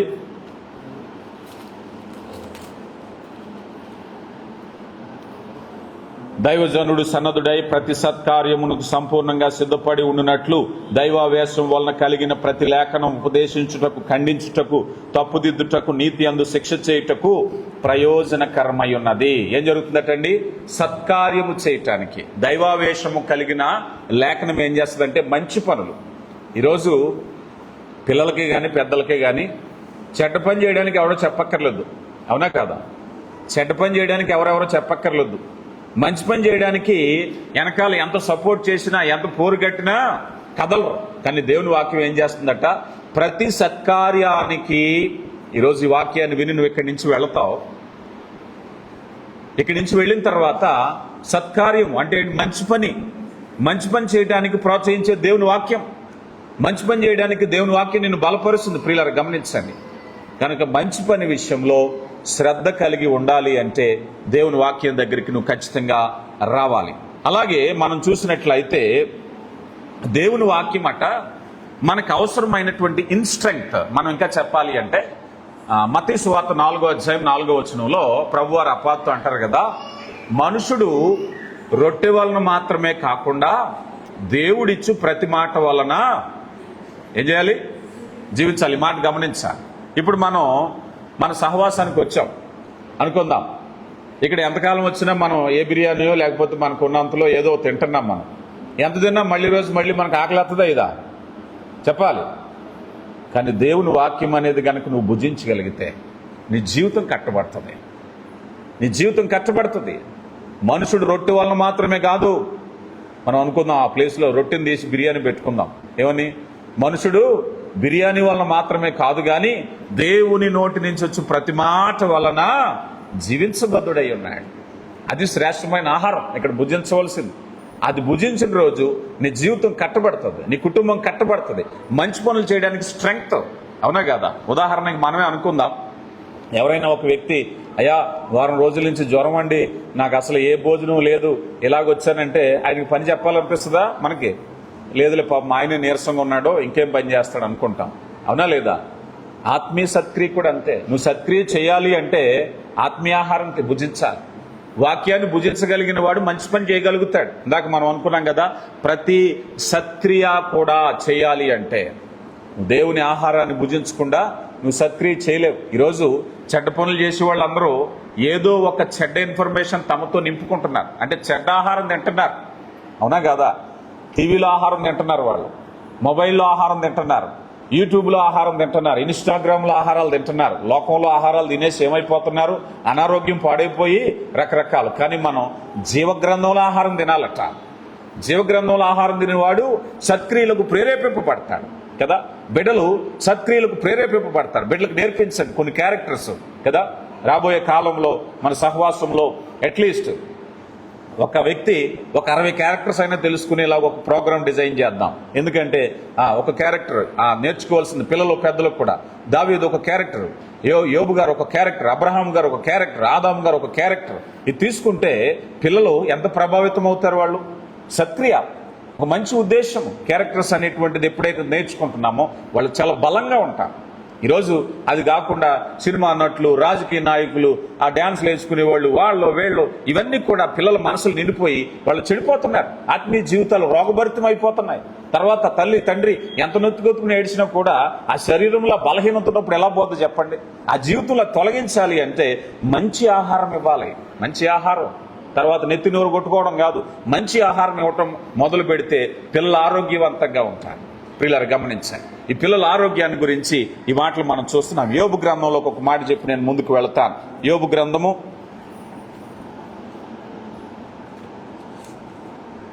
23వ అధ్యాయము 12వ వచనం.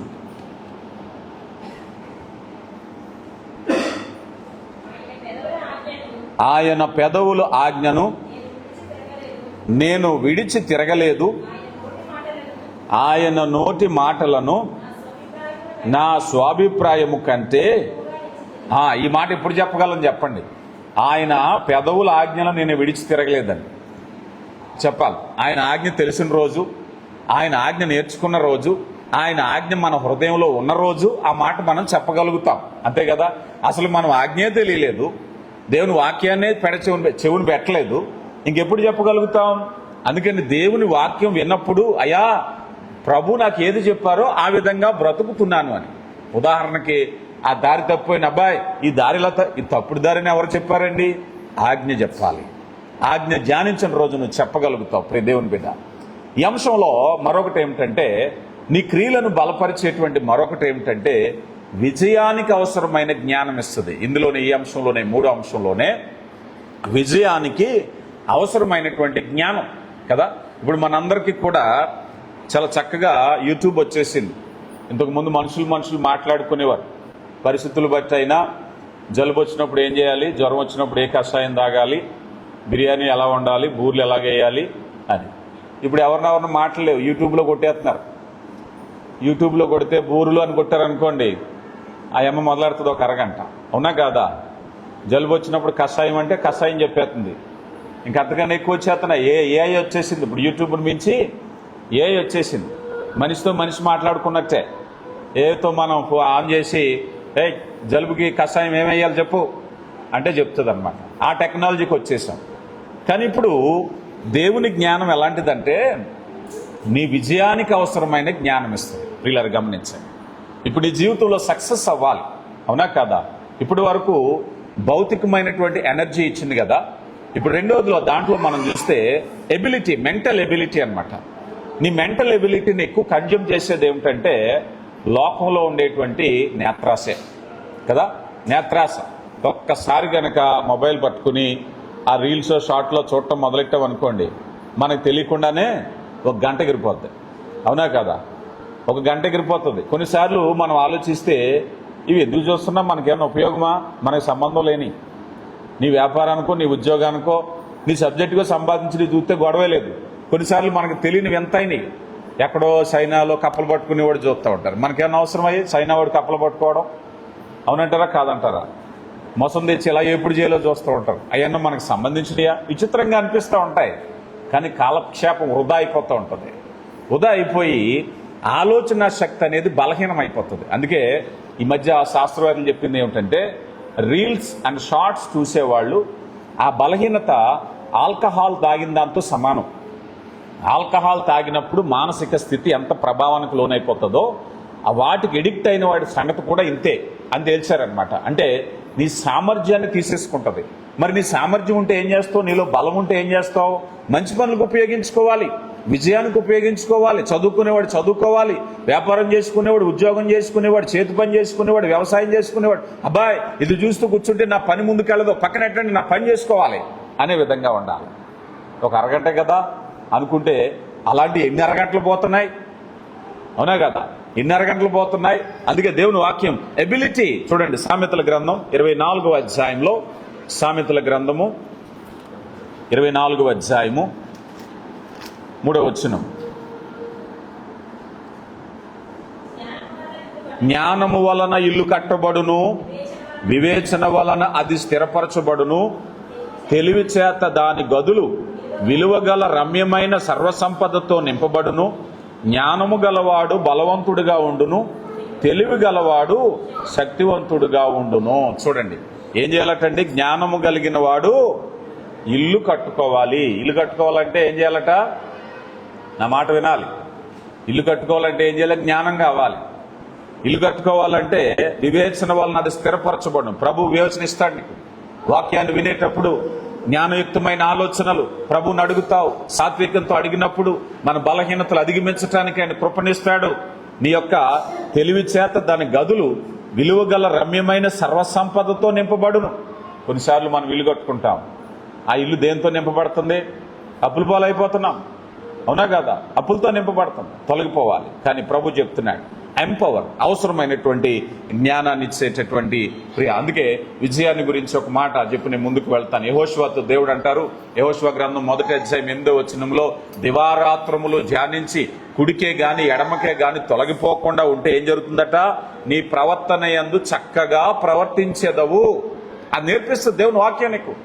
నువ్వు ఎలా ప్రవర్తించాలో, నీ వ్యాపారంలో నువ్వు ఎలా ప్రవర్తించాలో, నీ ఉద్యోగంలో నువ్వు ఎలా ప్రవర్తించాలో, సొసైటీలో ఎలా ప్రవర్తించాలో, కుటుంబంలో ఎలా ప్రవర్తించాలో, భార్యతో భర్త ఎలా ప్రవర్తించాలో, పిల్లలతో ఎలా ప్రవర్తించాలో, దేవుని సహవాసంలో ఎలా ఉండాలో ఆ వాక్యము నేర్పిస్తుంది. వీళ్ళని గమనించండి. అది వినని రోజు మనకు ఆ ప్రవర్తన తెలియదు. దేవుని ఎంపవర్ చేయాలనుకుంటున్నారు. తర్వాత 4వది ఏమిటయ్యా అన్నట్లయితే, 4వది మీ దుఃఖములో మీకు ఆదరణ ఓదార్పిచ్చేది కదా. మీ దుఃఖంలో ఆదరణ ఓదార్పిచ్చేది. చాలా మంది వారు బలహీనంగా ఉన్నప్పుడు, మనసు బాగోలేనప్పుడు ఫస్ట్ చేసే పని ఏంటో తెలుసా, ఏది మానరు, దేవుని సన్నిధి మానేస్తారు. ఏమన్నావు అనుకోండి, మనసు బాగోలేదు, కానీ దేవుని వాక్యం ఏం చెప్తుంది తెలుసా, నీ దుఃఖంలో నీకు అసలు కావాల్సిందే దేవుని వాక్యం కదా. కీర్తనకారుడు మరో చోట, నా బాధలలో నెమ్మదినిచ్చును కదా, నీ వాక్యమే నన్ను బ్రతికించింది. అదే ఔషధం. నీ బాధలో ఉన్నప్పుడు, నీ ఒంటరితనంలో ఉన్నప్పుడు, నువ్వు నష్టపోయినప్పుడు, నువ్వు గాయపడినప్పుడు నీకు కావాల్సింది దేవుని వాక్యం. చాలామంది ఏం చేస్తారో తెలుసా, బాధలో నిశ అయిపోతూ ఉంటారు, అవునా కదా. నిశ ఏం చేస్తుంది, అప్పుల పాలు చేస్తుంది. నిశ ఏం చేస్తుంది, గాయాన్ని పెద్దది చేస్తుంది. గమనించండి ప్రియులారా, దేవుని వాక్యం చెప్పేది ఏమిటయ్యా అంటే, నీ బాధలో నెమ్మది. చూడండి రోమీయులకు రాయబడిన పత్రిక 15వ అధ్యాయము 4వ వచనం, 15వ అధ్యాయము 4వ వచనం, ఏలయనగా ఓర్పు వలనైనను లేఖనం వలన ఆదరణ వలనను మనకు నిరీక్షణ కలుగుటకై పూర్వమందు వ్రాయబడినవన్నీ మనకు బోధ కలుగు నిమిత్తము వ్రాయబడి ఉన్నాయి. అబ్బాయ్, లేఖనముల వలన ఆదరణ ఉంది, ఓదార్పు ఉంది, మనుషుల వల్ల కాదు. మనుషులతో మాట్లాడితే ఆదరణ వస్తుంది అనుకుంటారు. నేను మాట్లాడొద్దని చెప్పట్లేదు, కానీ అంతకన్నా పవర్ఫుల్ ఏంటో తెలుసా, దేవుని మాటలు. నువ్వు కృంగిపోయినప్పుడు దేవుని మాటల దగ్గరికి రా, చెవిని. అయా, నా జీవితంలో జరుగుతున్న సంఘటనల కారణం ఏమిటంటే పరిశీలనగా దేవుని వాక్యంతో మాట్లాడు. ఆయన చక్కగా వాక్యరీతిగా నీతో మాట్లాడతాను. అప్పుడే నీకు వచ్చేటటువంటి నిజమైన ఆదరణ. 100 మంది నిన్ను ధైర్యపరచకపోవచ్చేమో, కానీ ఒక్క దేవుని మాట, ఒక్క దేవుని వాగ్దానం నిన్ను బలపరిచేది, ధైర్యపరిచేది. ఇక్కడికి ఎప్పుడైతే విచారంతో వస్తావో ప్రభుతో మాట్లాడు, ధైర్యంగా వెళ్ళిపోతావు. మనం చాలాసార్లు ఏం చేస్తాం, ఇక్కడికి వచ్చి దేవుని మాటలు కాదు, మనుషుల మాటలు పట్టుకెళ్తే బాధ. ఎప్పుడు కూడా ఇక్కడి నుంచి వచ్చిన ప్రతిసారి దేవుని మాట పట్టుకెళ్ళు. నీ జీవితంలో ఆనందంతో నింపబడతావు. నీ జీవితంలో ప్రతి విచారము కొట్టివేయబడుతుంది. దేవుని మాటలు చెప్తున్నాయి ప్రియులారా.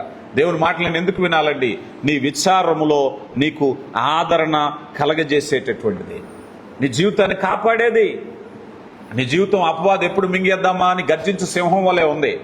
నేను ఏదో విధంగా ఇబ్బంది పెట్టాలి, కానీ దేవుని వాక్యం నిన్ను ఎంపవర్ చేస్తుంది, నీకు జ్ఞానాన్ని ఇస్తుంది, దేవుని మార్గాలు తెలియపరుస్తుంది, నీలో విచారాన్ని కొట్టివేస్తుంది, నిన్ను బ్రతికిస్తుంది. ఈ బలహీనతే చాలా మందికి ఏమవుతుంది, హత్యలకు కారణమవుతుంది, ఆత్మహత్యలకు కారణమవుతుంది, జీవితం మీద విరక్తి కలిగించేస్తుంది. కానీ దేవుడు మాట్లాడే ప్రతి మాట కూడా నీ జీవితంలో నెమ్మది కలిగించేది. అయ్యా నేను ఎందుకు వినాలి ఈ మాటలు? చూడండి, ఈ మాట చెప్పి ముందుకు వెళ్తాను. యెషయా గ్రంథంలోకి వస్తే, యెషయా గ్రంథము 61వ అధ్యాయం, 61వ అధ్యాయం మొదటి 3 వచనాలు. ప్రభువు యెహోవా ఆత్మ నా మీదకు వచ్చి ఉన్నది, దీనులకు సువార్త ప్రకటించుటకు యెహోవా నన్ను అభిషేకించెను, నలిగిన హృదయము కలిగిన వారిని దృఢపరచటానికి. ప్రియులారా, ఇది మెస్సయ్యను గూర్చిన ప్రవచనం. యెహోవా ఆత్మ నా మీదకు వచ్చినప్పుడు, ఆత్మ పరిశుద్ధాత్మే దేవుని వాక్యం. అప్పుడు ఏమవుతుందట? నలిగిన హృదయము కలిగిన వారిని దృఢపరచుటకు. ఈ వాక్యం ఏం చేస్తుంది? ఇక్కడ ఎవరైతే నలిగిపోయిన హృదయం కలిగిన వారో బిడ్లారా, దేవుని వాక్యాన్ని వినండి, మీ హృదయాన్ని దృఢపరుస్తుంది. చెరలో ఉన్న వారికి విడుదల. ఏ బంధకంలో ఉన్నావు? విచారం అనే చెరలో ఉన్నావా? మనోవేదన అనే చెరలో ఉన్నావా? ఒంటరితనం అనే చెరలో ఉన్నావా? ఏ విధమైనటువంటి వ్యసనంలో ఉన్నావా? విడిపించేది, బంధింపబడిన వారికి విముక్తి ప్రకటించటానికి. అయా అపవాది శక్తులు నన్ను బంధించేశాయి, నేను బయటికి రావాలనుకుంటున్నాను, రాలేకపోతున్నాను. చాలా మంది అంటారు, నేను చాలాసార్లు చెప్తాను, వ్యసనంగా ఉన్న వారితో, నాయన ఎందుకు కుటుంబం పాడైపోతుంది, ఆరోగ్యం పాడైపోతుంది. పాస్టర్ గారు మీరు ప్రార్థన చేయండి అయిపోతుంది. పాస్టర్ గారు ప్రార్థన చేస్తే కాదు, నువ్వు దేవుని వాక్యం దగ్గరికి వస్తే బంధకములలో ఉన్న వారిని విముక్తి ప్రకటించుటకు, యెహోవా హితవత్సరమును మన దేవుని ప్రతిదండన ప్రకటించుటకు, దుఃఖకారులను దుఃఖక్రాంతులను ఓదార్చుటకు. ఇదే సరైనటువంటి సన్నిధి. నువ్వు దుఃఖంతో ఉన్నావా? ఓదార్చబడాలా? దేవుని సన్నిధి. ఇదిగో అంటున్నారు, బూడిదకు ప్రతిగా పూదండను, దుఃఖమునకు ప్రతిగా ఆనంద తైలమును, భారభరితమైన ఆత్మకు స్తుతి వస్త్రమును వారికిచ్చుటకు ఆయన నన్ను పంపి ఉన్నాడు. ప్రియులారా, గమనించాలి, దేవుని వాక్యం వినే ప్రతిసారి కూడా నీలో ఉండేటువంటి భారం తొలగిపోవాలి, దుఃఖం తొలగిపోవాలి, దేవుని వాక్యంలో ఆదరణ అనేటువంటిది కలగాలి. అందుకని దేవుని వాక్యము మన దుఃఖంలో విమోచన కలిగించేది. ఇక 5వది, చివరి పాయింట్ చెప్తున్నాను, వినండి. ఇది మనల్ని వార్నింగ్, హెచ్చరికలాగిచ్చి హాని, ప్రమాదాల నుంచి కాపాడేది.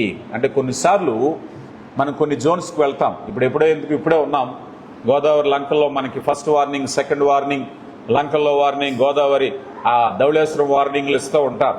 సరిహద్దు. దేవుని వాక్యం వినటం అనేది నీకు తెలియకుండా నీలో ఒక అలారం సిస్టమ్ డెవలప్ చేసుకుంటున్నావు. అవునా కదా? చాలా మంది ప్రతిసారి కూడా పొరపాట్లు చేసి 4 గరుచుకుంటూ ఉంటారు. కానీ దేవుని వాక్యం ఏం చేస్తుంది తెలుసా? అక్కడికి వెళ్లకుండానే ఒక అలారం, ఒక హెచ్చరిక, ఒక సైన్, వార్నింగ్. నీ హృదయంలో పరిశుద్ధాత్ముడు నివసించేటప్పుడు నీకు తెలియకుండానే నీకు హెచ్చరిస్తూ ఉంటాడు. ఆ ప్రమాదం నుంచి కాపాడడానికి ప్రయత్నిస్తారు. అయ్యా ఈ ప్రమాదంలో నేను పడిపోయాను. చాలా మంది, అయ్యా నా జీవితం పాడైపోయిందండి, తెలియక నా జీవితాన్ని పాడు చేసుకున్నాను. ఇక ఆ మాటలు మాట్లాడడానికి అవకాశం లేదు. ఎందుకో తెలుసా? దేవుని వాక్యం చెప్తుంది, అయ్యా నా కుటుంబాన్ని పాడు చేసుకున్నాను, అయ్యా నా రిలేషన్ పాడు చేసుకున్నాను, నా ఆరోగ్యాన్ని పాడు చేసుకున్నాను, నా బిజినెస్ను పాడు చేసుకున్నాను, నా జాబ్ను పాడు చేసుకున్నాను. ఇలా చాలా మంది చెప్తారు. కానీ దేవుని వాక్యం తెలిసిన వ్యక్తిగా నీ నోట ఆ మాట రావటానికి వీలేదు. ఇక ఇంతకు ముందు ఏదో అయిపోయింది, ఇక మీదట దేవుని వాక్యంలోకి వచ్చేసావు గనక ఇప్పుడు దేవుని వాక్యం అనేది అలారం, ఇండికేషన్. అబ్బాయ్ ఈ విషయంలో నువ్వు జాగ్రత్త, తప్పుడు మార్గంలోకి వెళుతున్నావు, తప్పుడు స్నేహితులు ప్రేరేపిస్తున్నారు. ప్రతి వాక్యము కూడా నీతో మాట్లాడుతుంది. ప్రియులారా, దేవుని వాక్యం అనేటువంటిది మనల శోధనలకు వ్యతిరేకంగా మనల్ని బలపరుస్తుంది. శోధించడానికి అపవాది వస్తూ ఉంటాడు. చాలా మంది శోధనలో పడిపోతున్నారు, శోధనలో ఓడిపోతున్నారు, శోధనలో లోకంలో గడిచిపోతున్నారు. కానీ దేవుడిచ్చు సర్వాంగ కవచం ఎఫెసీయులకు రాయబడిన పత్రిక 6వ అధ్యాయంలో అయా వాక్యం అనేటువంటి ఖడ్గాన్ని చేతబట్టుకో. ఈ మాట మీకు చెప్పి నేను ముందుకు కొద్దిసేపట్లో ముగిస్తాను. వాక్యము చూడండి, ఎఫెసీ పత్రికలో కొన్ని సర్వాంగ కవచాలు ఉన్నాయి. కిరీటం ఉంది, కవచం ఉంది, ఆఖరికి డాలు ఉంది. డాలు ప్రొటెక్షన్, ఇది ప్రొటెక్టివ్ మోడ్. ఎవరైనా మన మీద అటాక్ చేసినప్పుడు మనల్ని మనం కాపాడుకోవడానికి. అలాగని వాడేం భయపడ్డు, అవతల వాడేం భయపడ్డు. ఏవో రాళ్ళు వేస్తూనే ఉంటాడు, అగ్గి వేస్తూ ఉంటాడు, బాణం వేస్తూ ఉంటాడు, బాంబులు వేస్తూ ఉంటాడు. ఈ షీల్డ్ అనేది కవచం ఉన్నంతసేపు. కానీ మీరు ఒకసారి కత్తి చేతి పట్టుకుంటే మనిషి అన్నవాడు దగ్గరికి రాడు. నీ చేతులు ఆయుధం ఉంటే చూడండి, కర్ర ఉన్నప్పుడు కుక్క వస్తుంది దగ్గరికి, శత్రువు కూడా రాడు. దేవుని వాక్యం ఉండే కెపాసిటీ అదే. నీ దగ్గర గనక వాక్యం అనే ఖడ్గం ఉంటే నీ దగ్గర వాక్యం అనేటువంటి ఆ ఖడ్గం ఉంటే అపవాదిని శోధించడానికి భయపడతాడు. మనం ప్రతిసారి దాక్కోవడానికి ప్రయత్నిస్తూ ఉంటాం, కానీ ఒక్కసారి కత్తి తీస్తే అదే వాక్యం. యేసు ప్రభు వారు అపవాదికి చెప్పింది అదే కదా. శోధించడం మొదలు పెట్టినప్పుడు దేవుడు వాక్యంతోనే అపవాదికి శోధించినప్పుడు అపవాది వెళ్ళిపోయాడు. అందుకని నీ దగ్గర ఉండవలసినటువంటి మెయిన్ వెపన్ ఏమిటంటే కత్తి ఉంటే అపవాది నీ దగ్గరికి రాడు, భయపడతాడు. గర్జించు సింహం వలె ఎవరిని మింగుదునా, ఒక్కసారిది కత్తి. నీ దగ్గర ఉన్న వాక్యాన్నిది.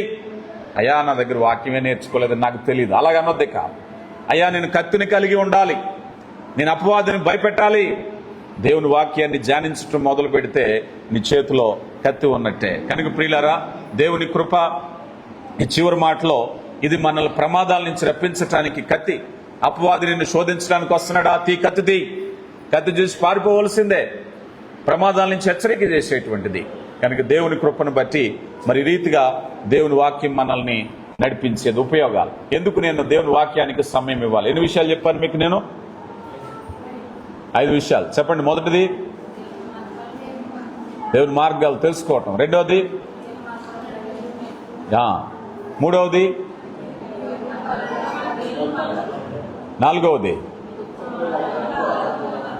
ఐదవది ప్రమాదాల నుంచి కాపాడేది. కనుక ప్రియులారా, ఈ విలువైన శ్రేష్టమైన సంగతుల ద్వారా పరిశుద్ధాత్ముడు మనతో మాట్లాడాడు. అందుకని దేవుని సంఘంగా నేను చెప్పేది ఏమిటంటే ఈ పాఠం అనేది మీకు ఎప్పుడు మనసులో ఉండాలి. దేవుని వాక్యాన్ని ఎందు నిమిత్తం నేను వినాలి, ఎందుకు సమయం కేటాయించాలి, ఎందుకు వినకుండా అపవాది ఆటంకపరుస్తున్నాడని తెలుసుకుంటే రాబోయే కాలంలో మరింత లోతైన పాఠాలు నేర్చుకోబోతాం. అనేక మందికి మన సహవాసం ద్వారా ఒక మాదిరిని చూపించబోతున్నాం. మీరే అనేకులకు దేవుని వాక్యాన్ని బాహాటంగా మీరు చెప్పగలిగిన స్థితిలో దేవుడు మిమ్మల్ని అభిషేకించబోతున్నారు. దేవుడు ఆ రీతిగా మిమ్మల్ని దీవించును గాక. ఆమేన్.